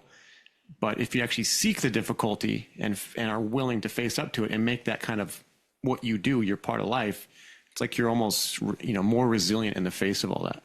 100%. I mean, if you were my client and if that was a problem, you'd sit down and I'd explore, well, what was it about the difficulty that was, that what did it give you? What did it give you? And it's a sense of empowerment. Young men naturally go through that process of pushing the envelope to the limit. It's part of their psychological process of some people's psychological process of moving through and integrating the masculine and the feminine. Do you know what I mean? There's a great myth of Parsifal and the Fisher King and the Holy Grail. And it talks about the need for a young man to go out there and challenge himself, because that is the leaving of the mother. The Parsifal wears the homespun garment. That homespun garment in the myth, it represents the mother's love. And the young man has to go out into the world and fight the Red Knights to find the Holy Grail, to integrate the inner masculine and inner feminine within themselves. So that seeking of challenge, I mean, the fact that you go back to your mum and say, look what I've done, is that safety seeking. You're going out there, you're challenging yourself. That's what you're supposed to do as a young man. Go out there and challenge yourself. And it can be used in a positive way. And this is where we come down to the difference between this black and white thinking. One thing's all good, one thing's all bad. You use that energy of challenge, of challenging yourself to overcome for a positive experience. It gave you resilience. It made you stronger. You had a purpose behind it. You said something about breathing difficulties there. So for you, it was a healing journey. I'm going to go out there and I'm going to test myself. I'm going to make it happen. Now, on the flip side of that, there's the going out into the world and you know, young men who speed or use drugs to a certain extent or do dangerous things. They're doing the same thing. They're challenging themselves, but it's coming from a place of pain. It's coming from a place of distracting themselves away from pain, whereas you are moving into it and meeting it and overcoming it. So it's the same sort of energy behind it, but it's the same sort of actions, if you like, the challenging of oneself, but it's the energy behind it, the purpose behind it. You were doing it to resolve something, to heal, to grow. You could see that that was testing your boundaries, to grow strength. It's rather like going to the gym and lifting heavy weights and challenging yourself to build that muscle of resilience and resourcefulness. Or that can be put into self-destructive, of getting away from the feelings of anger, of hurt, of the messages that have gone in, you're no good. I mean, obviously you had a supportive, you said that you didn't actually have what you'd call overt trauma. There's tiny little bits. Our parents aren't perfect. They do things that aren't beneficial for us as children. That's not their fault. So we all have that as an experience. But for you, because you had safe parents, they were there. They were safe. They were creating safety between them. They were creating that secureness so that the child wasn't constantly looking to see, are they there? Are they there? Are they going to be safe for me? But you had the confidence to be able to look out into the world knowing that they were going to be there for you. Now, not a lot of children have that experience. If the parent themselves has been traumatized and they're not able to resource themselves and they don't experience safety, their dysregulation is then transmuted to the child, you know. So you've got a child who goes to his parent for safety, and the parent's like distracted because there's poverty, because they've had bad childhood experience themselves, there's domestic violence, there's war, there's whatever else is distracting them, and the parent hasn't got the attention. And so the child learns, I can't go to that parent. Now, that's a real dichotomy for a child, because the parent represents safety, but at the same time, it's the terror that they're trying to get away from. What does a child do? And they call it structural disassociation. What does a child do? Yeah, I need you, but you terrify me. I need you, but you terrify me. And that then in the world, when a child moves into the world, they'll experience that in their world. In their relationships themselves. They'll want that relationship, but they're terrified of it. Yeah. There's a lot of talk about narcissism and narcissists and psychopaths and sociopaths, you know. Now, this isn't to say that what they do is right and that we should just understand all of them and love them, because there's nuance there as well. But what we have to realize when we're in relationship is what part of that is me? What did I contribute to that situation? And if we experience somebody who's what we call narcissistic, well, is it a real narcissism? First and foremost, we have to look at ourselves first of all, and if it is, get the fuck out. Excuse my French, get out, you know. That's fine. But if it isn't, if we're not looking at where we're contributing to that and not taking responsibility for ourselves, we're not going to be able to change that situation. Does that kind of like, do you see what I'm saying there? How it's all the same thing. It's how we use it, you know, it's how we see it, how we've used it in our own life, what we've experienced in our childhood. Yeah. Well, and can I just say too, because I love that I was going to pop it in and then I was like, no, I'm going to wait to see what you say. And I love that you touched on the masculine, feminine, because my understanding of that, and we've spoken about this, because I read something not too long ago, and it was basically just a little tidbit on how your relationship with your mother impacts you, like the areas, and then how your relationship with your father. And your relationship with your father, one of the aspects that is like the biggest impact is risk taking.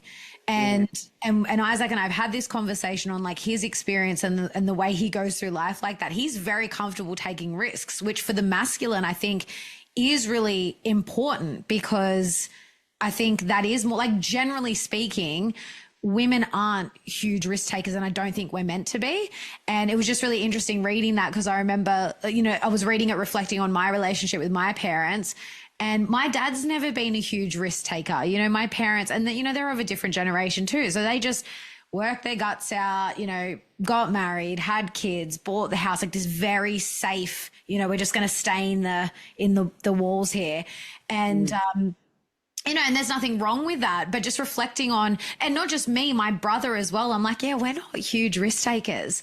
And that comes from that. So the way that I see Isaac is, I'm like, yeah, I think that not only does he have a healthy role model of the masculine, I think he hit the nail on the head. And obviously knowing his family, they have created a lot of safety in their family unit. And especially for boys, like there's 5 kids, 4 boys in Isaac's family. There is a lot of that, you know, masculine energy, that boy energy. And I think you guys, felt very safe to express that because you guys were always out hurting yourselves. And it's passed down. Like my dad, later in life, after he started having kids, wanted to erase risk. Like I think he wanted to roll the time back. But if you go back into all the stories he tells us growing up, he was taking risks left and right. Like it was in his DNA, and he definitely passed that energy down to us. Well, so you learned it. You learned that it's okay to take risks. But, you know, it's interesting because there's a book, and I can't remember about who it's by now, but it's called The Second Mountain. And so from a male psychology perspective, the first sort of 40 years, and it's not a cliche, well, it's a cliche that men go through a midlife crisis in their 40s. Do you know what I mean? But for the first, like, part of your life, it's men want to provide. They need to provide. That's what they do. And they thrive off being recognized for that provision. Now, feminism has not done any favors for anybody. Yeah. Right. Whilst I'm not saying that all women should be tied to the kitchen sink, because if that was the case, I wouldn't have survived. Do you know what I mean? Yeah. But what I am saying is, and my experience, my daughter is a apprentice carpenter, right? It's been bloody hard work for her. She's 34. The last 4 years she's been an apprentice carpenter. It's hard work. Her body isn't built for it. You know, she doesn't have the muscle mass. We bleed every month. Yeah. We have hormonal changes that men just don't have. Men have a lot of testosterone. Women do too, and that's our drive. Men have a lot more testosterone, which gets you out there.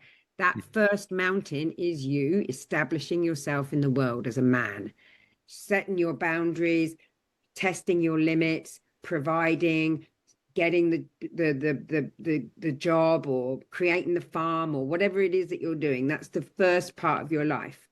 Then comes the point in life, and I've got a couple of clients who are doing that at the moment. They're questioning. It's rinse and repeat. I'm bored. I don't feel fulfilled. So we're looking at values. We're looking at, you know, the second mountain is self-fulfillment. It's okay. So I've done this now. So that's where your dad was. He took his risks. He was out there. He provided safety. He was a masculine man. He gave you the opportunity to go out there and explore yourself fully, fall off a bike, hurt yourself, know that it wasn't going to kill you.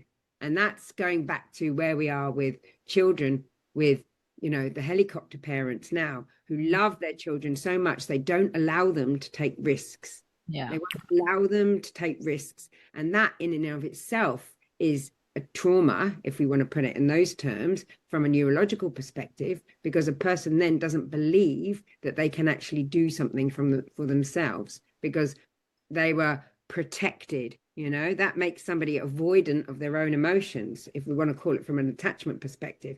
Now, going back to my daughter and her work as a carpenter and doing the work that she's doing, and I said to her, you know, when she's beating herself up over the fact that she gets things wrong and she can't do it and she's exhausted, and I'm like, you're not built for this. It's fantastic that you're doing it, and all power to your arm for actually doing it, because she's an artist and she wants to do it because she wants to help build sustainable housing, and she uses the skills in her art and construction and all this sort of business. That's amazing.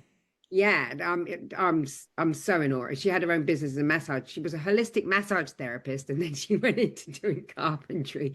Yeah. Wow. With the artist over the top of it, you know, it's her art. But watching her do that And the anxiety that it's produced in her because she's not feeling good enough and comparing herself to men who are completely, it's a different ball game. Men are completely different. I mean, it's been an interest. We've had some laughs over the things that she's told me about the men that she's worked with, about mansplaining, you know, like men. We can't help it. No, but that, and I've said to her, I said, you know, men want to provide. Yep. And, you know, if we don't want to create division, you know, I said, you might feel annoyed that they're trying to explain things to you. I said, what do you do in that situation when they're trying to explain things? And she had a bit of a laugh because she said there was one time where this chap was trying to show her about a straight line. And he was going, yeah, you just need to put the ruler there. And she was going, oh, so you mean I put the measuring tape there? And he goes, yeah. You just put that there. And so she was subtly... ever so subtly and I said, can you see what was happening there though? If you'd have got all, you know, angsty about that, if you'd have been defensive about that, if that part of you had believed I'm wrong, I'm getting it wrong, he's telling me off, there would have been division there. But what you did is you could see that he was so lost in, and he just wants to help. He was providing help. Yeah. But it's how we then perceive that. And that's where, again, going back full circle again, is how do we learn about where we've been hurt, what we believe that we're experiencing? How do we turn in, first of all, and meet that need for ourselves, regulate our nervous system, so we regulate our emotions, so that we're creating peace as opposed to war and them against us. Yeah. Do you know what I mean? Doing that division piece. And yeah, thank you for sharing that and being like honest and reflective and opening that, because that's not an easy thing for women to come to terms with, especially in this day and age with all the conditioning and all that stuff. And I also think it's valuable that she's going through this and seeing it firsthand. Like that firsthand experience speaks volume, like when she goes and shares it, or when you go and share it, versus some woman who just has been accepting all the Netflix programming and all that and just thinks, yeah, we can do anything. Like, you know, well, it started long before Netflix, let me tell you. I always say it. I'm of the Spice Girl generation. It was all girl power and female empowerment, and I was fully indoctrinated to that. Like I always say it, like just even sort of 5-6 years ago, I would get so triggered by stuff like these kind of conversations around like what women can do and men and being equals. And actually Isaac and I just had this conversation the other day about this, you know, this men and women are equal thing. And there's so much nuance to even just that term, because, you know, what I said the other day was that I don't think that it's not that neither is above the other. 100%. You know what I mean? But in terms of like equal, as in the same, no, we're meant to be different. We have different functions. We have different roles. Like even if you just want to talk about our physicality, you know, and then you've got all the energetic stuff, we're not meant to be the same. So why can't we just own that and be comfortable in that? But that's what the feminist movement has done, has created this, well, women can do anything that men can do. And it's like, that's literally not true. Like, I can't lift heavy shit like Isaac can lift. Like I can't. And most women can't. Yeah, exactly. And that's what I say to Charlotte, you know, when she's beating herself up and she's standing on top of a roof and it's freezing cold and she's trying to hammer nails in and she's got a period. I'm like, you go and ask the men if they've got, are they bleeding? Is their energy literally being sucked out of them? Is there hormonal balance all over the place that affects your thinking? Actually affects your physicality. You feel weak. There's no accident, is it, Alexa? Have you read The Red Tent? Have you ever read the book The Red Tent? No. Oh my word. Oh my word. Read that book. A whole list after our chat. Yeah. It's such a good book. The Red Tent. It's a beautiful story, but fundamentally what it's saying is that women it's set back in, you know, like biblical days, really. When women bled, they went into the red tent. They bled together, they weaved, they talked. They were the ones who brought the wisdom to the community. The men would look after the children, the grandmothers, and who'd had their time, and the grandfathers, they'd be the ones who are looking after the community, while the women went into the red tent and drew their energy in. Now, that's one thing that I never learned. You know, I'm 60 now. If I'd have known the significance of my periods and my menstruation and my bleeding time and the power that we have as women when we draw that energy in and we sit with that energy, that's our power. Men have a different power. It doesn't mean to say, like you just said very well, we're not, and this is part of what's happening in society at the moment. There's a sticker on the bin in Cockatoo where I live, and it says equality or something, you know, like all this equality, diversity nonsense.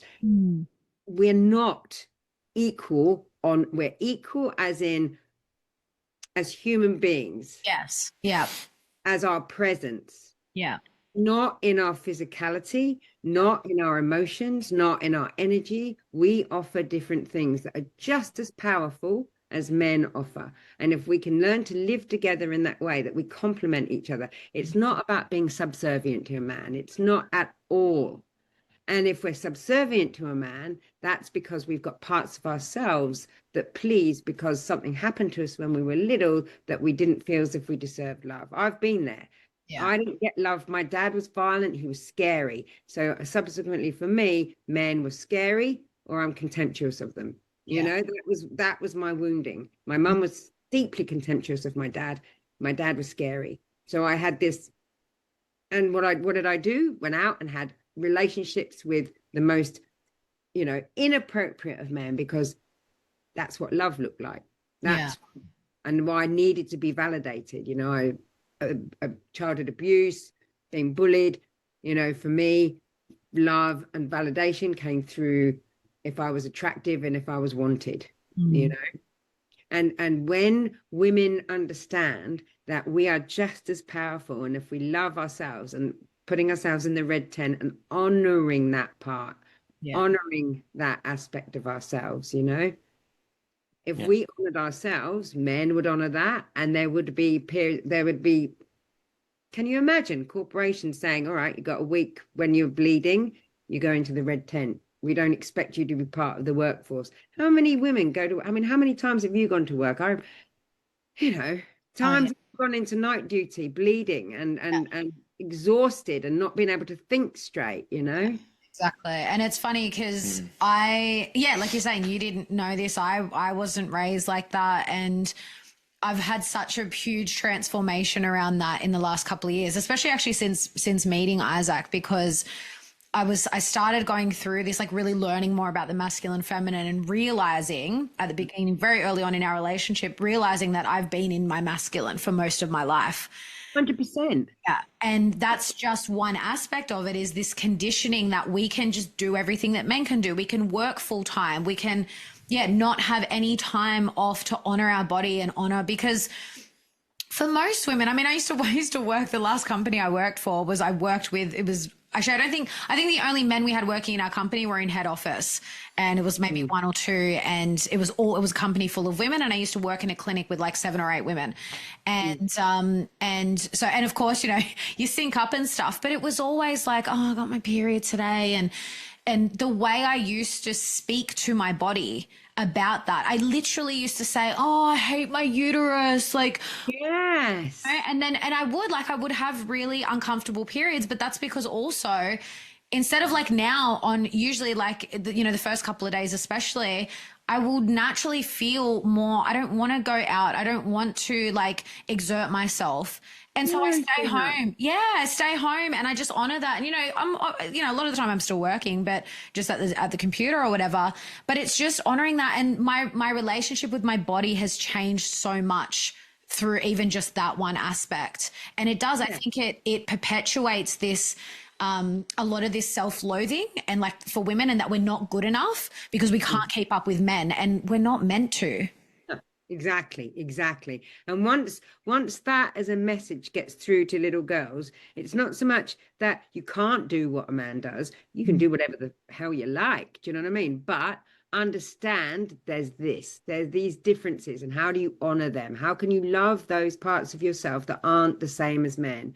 Otherwise, like you said, we're literally turning against ourselves. We cast spells upon ourselves. Do you know what I mean? It's that I hate going back to what we were saying at the very beginning, you know, like the identification with I am angry. I hate my uterus. I am my back pain, my period pain, my sore throat, my MS, my migraines, my. We own that. We become it. It becomes a persona, and that's exactly what we are then. Do you know what I mean? As opposed to, like you said, separating it a little bit. Yeah. What would it be like to be able to say, I'm bleeding this week, I need to take time, and that be okay? Yeah. You know, I'm alongside you there. All my life, I've been in the masculine energy. I've had to be, you know. I didn't even know what that even meant, you know, when somebody says to me, although I was talking, you know, Georgina Grace, which she did my numerology, and I'm a 303 like her. Yeah. And I'm actually, same as me, Julie. I'm a 303 too. Yeah. And you're a self-projecting projector as well, aren't you? Yeah. I'm a self-projecting projector as well. Oh, no way. Amazing. Yeah. Can I just say, I know so many we're only like 2 to 3% of the population, and I'm like collecting them. I know so many self-projector projectors. Yeah. I'll be really interested in talking to you about that more in depth after at some stage, because you do that sort of thing. Yeah. But she was saying to me, we were talking about that I've made it a mission to be more in my feminine. When I started that, what does that even mean? She said, well, you're a 303. You don't even know it. There is no, that you can't be in like your feminine. Do you know what I mean? Because it doesn't make sense to you. But from that sort of perspective, and I can't remember what she said now. I've gone on a ramble and I've said something and I can't finish it now because I can't remember what she said. About like being in the masculine, you realize you were also in your masculine for a long time, and then you didn't even know what that meant. And then no idea what the feminine meant. No idea what the feminine meant. But what she was saying to me is something about 303 and the emotions, and that 303s don't feel that in the same way, but that doesn't mean to say that we can't be in our feminine aspect. And I learned from another lady who's in Chris's film, actually, is a friend of mine, Prasanna. I did a course with her, and she was talking about the feminine, about being receptive. And I thought, oh, yes, now that makes sense. I can see that my energy was like Isaac's energy as a man, going out into the world and out there and grasping and doing, and no wonder I was exhausted. It was going absolutely against what the feminine energy is supposed to do, is to receive. Now, that's not to say that we sit completely in one or the other, because we both have the anima and the animus within us. Do you know what I mean? And that's what we talk about, integration, where we use those aspects of ourselves. And this comes down to knowing ourselves. You know, it's about knowing ourselves. Where are my strengths? Where are my weaknesses? Or where the thing, I mean, it's not even a weakness. Where can I grow? Where are my limitations? And that's not to say that that's wrong. It's like, that's not my strength. So how do I accommodate with that and be with that, as opposed to beat myself up about it, that I can't do it? And this is what I say to my daughter all the time, you know. She made a set of steps. I mean, honestly, she won't listen to this because she doesn't sometimes go down the same thought process, or she doesn't see things the same way as I do sometimes. Do you know what I mean? But I'm so proud of her. I am so proud of what she's done. She made this big set of steps. I mean, like literally in TAFE, she made these big steps. But the one thing that she was saying, I made so many mistakes.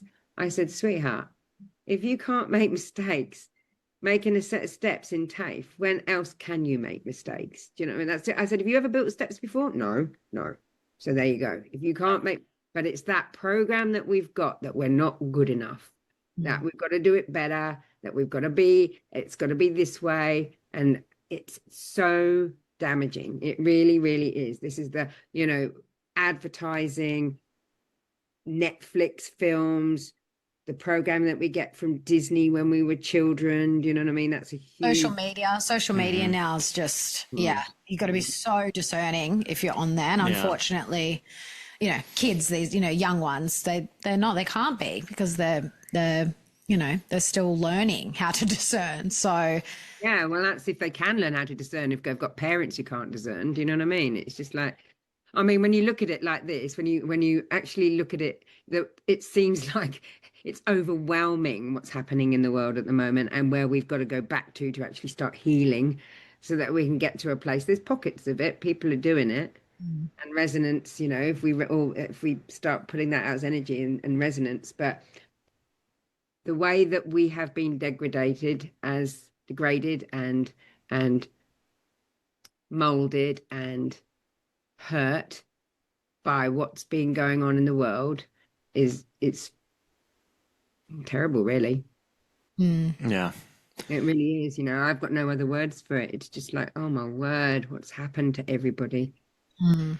But this is a time now that, you know, like I said earlier, like we're seeing the shift, and it's just about choice. It's just going to come down to individual choice, because we can't start making, and I think so many people make that mistake, especially in the last few years, or, you know, these activist types, they want to, again, it's just, they want to externalize. They see all the problems as outside of themselves, so they want to fix the problems outside of themselves. And it's not that you can't do that. Like, there can be causes that you want to, you know, work with or bring awareness to or whatever, that's fine. But if you're not doing that work within yourself, you're not going to have much impact in the external world, because it starts here. It starts with you. 100%. You know, being angry about what you see out there is just really creating the same sort of energy that you're railing against. Yeah. It literally is that, like I said, that voice that I heard, you are fighting a mirror. Whatever you see out there is literally reflecting back what's going on in here. And that's a really uncomfortable premise for people to understand. And not a lot, and you know, some people can't. They come, I sit with people who come, they have 2 or 3 sessions, and when they realize that actually the work is, it's not about fixing that person there, they're a bastard and they're doing this to me. It's actually, well, what is it in you that's allowing that? What is it that in you that's believing that that's okay and allowing that sort of behavior, you know? And that's not to say that it's fault. We're not pointing the fingers of blame anywhere here. Once people begin to realize that hurt got them to the place that they're at, and that these parts of ourselves are attracted to that, because that's what love looked like. That's what it looked like. That's what you learn. And we find ourselves with the partners, until we are aware of who we really are, we'll attract partners that are our primary caregivers, which are our parents. Yeah. Because the brain is automating all the time. There's so much information coming in.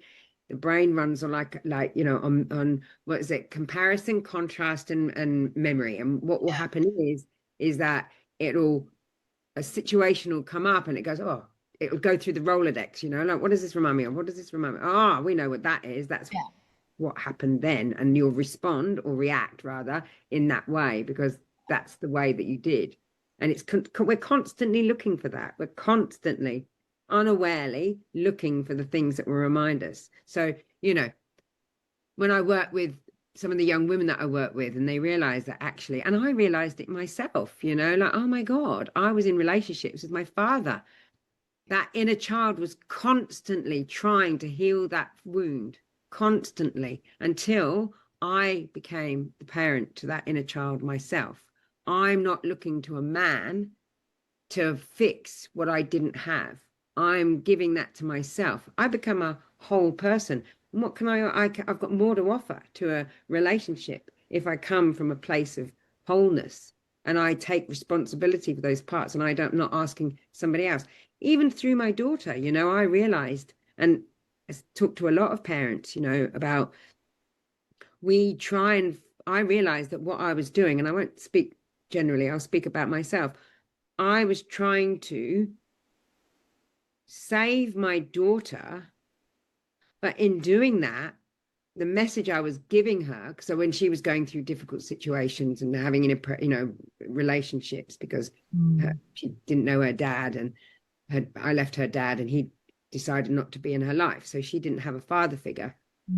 And so her journey has to start to learn to love herself from that masculine perspective, from her own inner masculine, and provide that for herself from her own animus, you know. And I wanted to save her from that. But what I'm doing when I'm doing that is trying to save myself, because I'm looking at her and seeing the mistakes that I used to make. So I'm trying to recreate and save myself through her. But I'm actually giving her the message that I don't trust that you got this. If I step in and try and say, so, you know, like in drug and alcohol counselling with parents of children who are drinking or using drugs, and they'll try and save their children by, you know, at least if they're in my house and I'm paying for their rent and I'm giving them food and I'm providing everything around them, at least I know that they're there. And so if they do get drunk or if they do take drugs, they've got a safe place. And I'm saying, yes, I can, absolutely, that's relevant. Of course you want to look after, but what you're doing is you're enabling that behavior. And you're not saying to that person, I love you enough to watch you, to see that you fall, not to hurt themselves, but to fall, so that you then learn to pick yourself back up. Because if we're handing it to our children, we're not giving them resilience. So the child that falls over and the child mother comes in and goes, oh, it's okay, you'll be all right, and rubs the arm or, you know, rubs the head. Come on, let's go and eat something. We'll have some chocolate. It's taken them away from experiencing that feeling of having the full emotional response, the neurological system going from feeling calm, ventral vagal, into sympathetic, and coming back down again with somebody who's regulated and knows, you've got this. I'm here with you. It's scary, but I'm here with you. Yep, that's really painful. Ouch. But allowing the child to have their feelings, to cry it out, be there for them. Don't panic. Don't try and get rid of it. Don't try and shut it down, but allow them to have the feelings. Because you'll grow into an adult. If you're not allowed to have your feelings, you'll grow into an adult who'll do anything not to feel uncomfortable in their feelings. Yeah, totally. Yeah. And it's funny because, just as you're saying that, like, I notice it now that I, have this awareness. You see it. I actually do. I often observe parents with their children, either when I'm out or, in my family. And you can see it. It's the ones that probably because they were raised the same way. And it tends to be like the anxious attachment where the child falls and they rush over and they pick them up. And I just think, you're just conditioning them to not be able to soothe themselves at all. But then quite often what I love about the area that we live in is, when we're at the markets or actually at the Living Free Festival over the weekend, you just saw kids falling over and the parents that can see them. They're like, you're all right. And quite often they're the ones that the parent's there and they know, like the child knows that their parent is there to if they need them, but quite often they're the ones they fall over and you see it, they kind of look to see how their parent reacts and they don't react and they just get up and they don't cry and, and then they kind of walk over and, dad will go, you're all right, mate. And it's like chalk and cheese and it's just really interesting to watch. But again, it's just the parents will often just carry out the way that they were raised. Yeah. And they're trying to get away from their own uncomfortable feelings as well. Exactly. You know what I mean? I learned a big lesson from she's my friend and mentor, about babies crying. Like I was saying earlier on, everybody pats the baby and rocks the baby and stops the baby from crying because we don't like to hear the crying. You know what I mean? It's uncomfortable for us to hear. Now, that's not to say that we ignore the crying. That caused a whole load of damage in children. There's a whole, the baby boomers, when you look back, there's a really another interesting book that you might be interested in is Alice Miller, It's for Your Own Good. Have you read that? No. Adding that to the list. That's a really good book. So Alice Miller was a psychologist she was a Jew in the war and she went through trauma, the whole trauma in the war.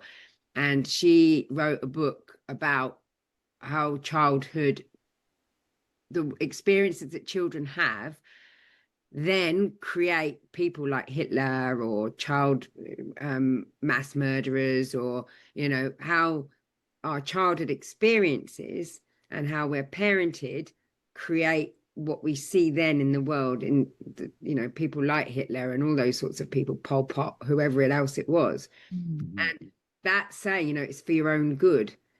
Children seen, not heard. You don't speak. And how many times, I remember it. I remember being told that I'm only punishing you because it's for your own good. You know what I mean? And you're like, as a child, well, how's this for my own good? And if you say something about that, well, then you're just cheeky and and it makes it just worse. Do you know what I mean? Questioning. Yeah. And Wasn't there something about is it called the Ferber method? I can't remember, where you let the child cry.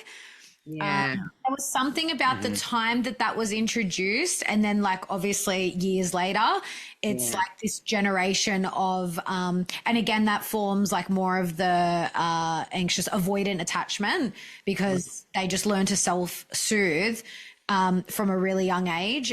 But then I was listening to something recently where they were talking about that, and they literally mapped out like when that was introduced, it was encouraged for parents to use this method to let their babies cry, and they didn't have as much physical touch, and it just creates so much emotional dysregulation and disconnection. Yeah. Crying, allowing your baby to cry is one thing. Allowing them to cry on their own is something completely different. Holding them when they cry, being pleased with them, meeting their needs. A baby has to tell, that's the only way they've got, is to communicate, is to cry. So, wet, hungry, needing a hug. Sometimes you'll just pick the baby up and it will stop crying because that's all they wanted was that physical contact. You know what I mean? Yeah. Or they needed a nappy change, or they needed some milk, or whatever it is. So there's leaving the baby to cry on their own, that's the damage. If a baby's had everything that it needs and there's nothing physically wrong with the child, and you've got to go through that first of all,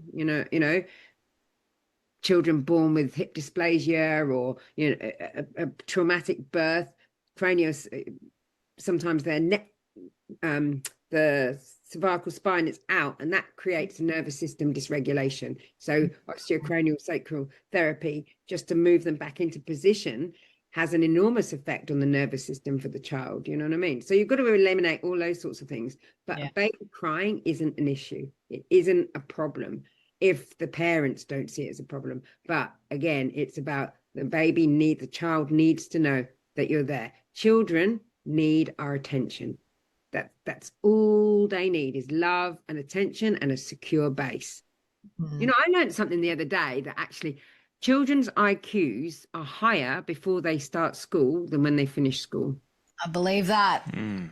I believe that. I've always said that. I'm like, I swear the older I got, the dumber I got. I've always said it. I swear. 100%. Absolutely. Children know what to do. They absolutely do, and we've had this Victorian age where children are seen and not heard. We think that children are stupid, but when you sit and listen to a child, they'll point things out to you. They've got it sorted. Do you know what I mean? If they're in a safe environment, it's about safety. And for what I would say to everybody, fundamentally, my it's not even a belief. My knowing is that if we're going to create a world in which we're healing, it's fundamentally about nervous system regulation, establishing safety within ourselves. Safety will never be seen or felt out there. We can have a perfect utopian world, but if our nervous systems are dysregulated, we're not going to experience safety. And I think that the past 4 years has really, really brought that into sharp focus. I realized really soon into this, because I knew that I wasn't going to have that injection. I knew it. There was no way on God's earth was I going to have that injection. But at the same time, it was like, between a rock and a hard place. I'd always been terrified. My father was always going on about money, and so I was programmed that money is scarce and that you have to work hard for money, and that if you don't have a job, then you're not productive. And then so I was full of terror about losing my job. But leading up to the nonsense, I'd been developing my PMA. I'd been creating my website. And I remember saying to my friend who I was living with at the time, I said to her, I said, I don't know. I feel as if I'm being sort of making my website, and I'm doing that, and then I'm doing this, and there doesn't seem to be any pressure around it. It just seems to be like, oh, I'm doing this now, and I'm going to do that now, and I'm going to do that now. So when the sword actually fell in September of 2021 and I lost my job, I realized that everything I had, it was all ready to go. And there was a knowing in me that I would be all right. It's the way that I see it, Alexa and Isaac, is that if we can establish regulation within ourselves, if we can be with our bodies and feel what's happening, we can access that still point inside of us. It's there. It's always there. Self-energy is always there. That's our connection to God. It's our connection to creation. It's our connection to source. Now, if we can quieten the noise around us, and through that is by doing that is regulating our nervous system. If we can quiet that noise, we have access to that stillness inside, that knowing that we are all right. How can we not be? We belong. We are made of this. This is us. You know, the nature, the world, consciousness is us. And I fully believe that that the second coming, if you like, if you want to put it in those terms, because I think we're in the little season, I have to say. I don't think that we're coming up for tribulation. I think we're in the little season. But if we that comes through us, that second coming, if you like, that is coming through, has to come through us. And it comes through us by learning who we really are, regulating our nervous systems, accepting ourselves for who we are, warts and all. I'm not freaking perfect. Do you know what I mean? I get shaky every now and then and get panicky, and you know, and because you know, the selling where I'm living at the moment, and every now and then I get this wave of, oh, where am I going to live? And then I think, oh, remember, it's okay.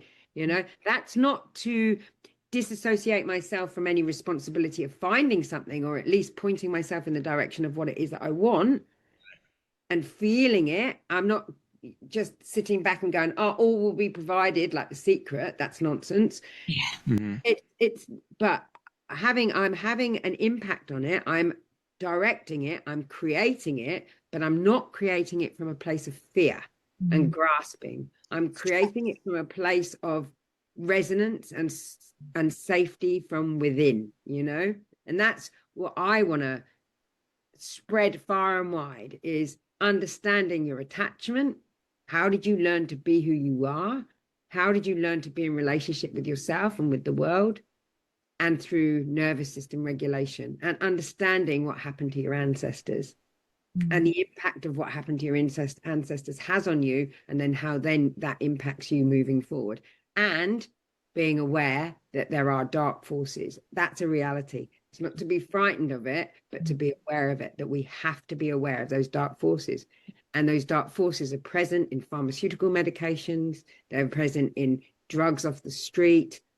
We can use what God gave us, psilocybin mushrooms, even cannabis to a certain extent.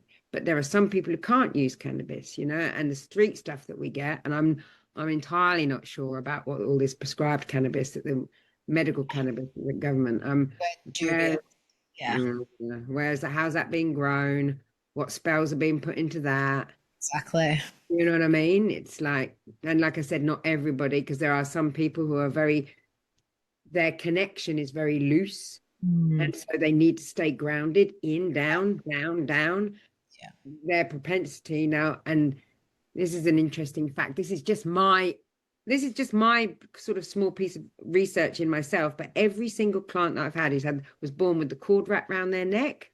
Oh, wow. They disassociate and psychosis. Oh, I have a propensity for that really easily. Now, if you think about it, it makes sense, doesn't it? You're born with the cord wrapped around your neck. Your first breath is, I'm going to die. What do as a child? I'm out of here. Do you know what I mean? You're out of your body because it's terror in the body. And so anything that dysregulates those people, they go straight through nervous sympathetic, fight, flight, into disassociation. They're out the top. And so it's about some people need to be brought back down and grounded. Some people need to come back up and out and get their energy out. And we need to learn about ourselves. What do I need? How energetically, what do I need? You know, and that's what my role is helping people to see what it is, what happened to them, that they're not bad. They're not mad. They're not sick. They're hurting. We're all hurting. And if we can see that about everybody, and that's not being blind, you know, and I feel like I have to justify what I say here. I'm not going to say I'm going to accept Anthony Fauci or Andrew, what's his name? Who's that idiot who was... Oh, yeah. Oh, my God, I forgot his name too. Dan Andrews. Dan Andrews, that's right, yeah.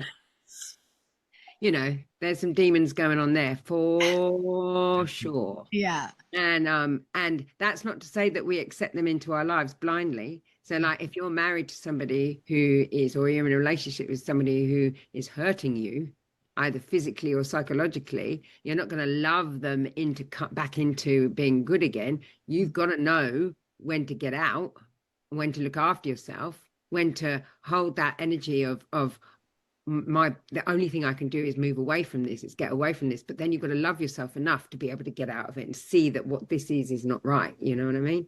Yeah. Yeah. About this ad infinitum, really. But yeah. Oh, honestly, Julie, we could talk to you for hours, like hours, and it would just feel like 5 minutes has passed, because even just this time has gone so quickly. And I've absolutely loved this conversation, and it's amazing, this work that you're doing with people. And so I want to let everyone know like how they can get in touch with you if they do want to work with you. And do you actually specialize with anyone in particular, or? Well, generally I work with people. I go quite deep. So fundamentally, I come from a holistic counselling perspective. So this is body, mind, spirit. So it's trauma informed. So I will always go back to the beginnings and to the ancestry. And I will always use my knowledge of family constellations. I want to actually do groups of family constellations, but I've got to finish the course first. But I predominantly, I really enjoy working with people who are coming down off pharmaceutical medications. So I've done a lot of work. I'm a drug and alcohol counsellor. That was my initial counselling qualification.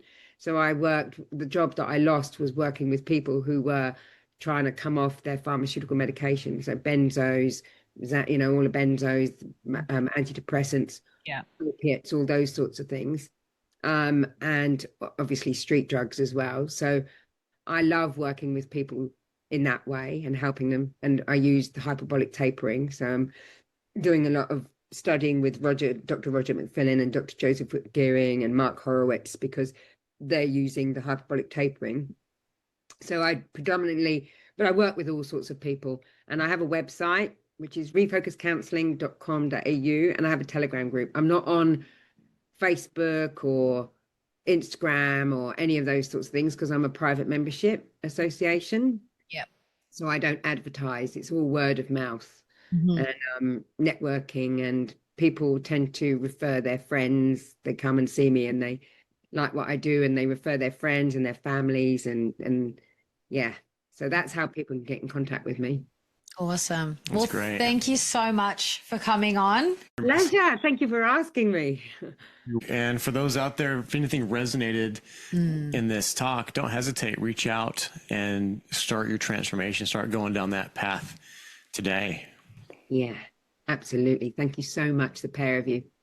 Thanks for tuning in to the Natural AF podcast, where we explore holistic healing modalities, mindsets, and methods that reconnect us to nature and our natural state of being. If something resonated, share this episode and see the show notes for our guest links, as well as all of our discount codes for our aligned affiliates and natural art form, where we handcraft a range of organic, natural remedies to help support your body's natural healing abilities and help support the show. If you're listening on Spotify or Apple Podcasts, please take a few seconds to leave us a rating and review.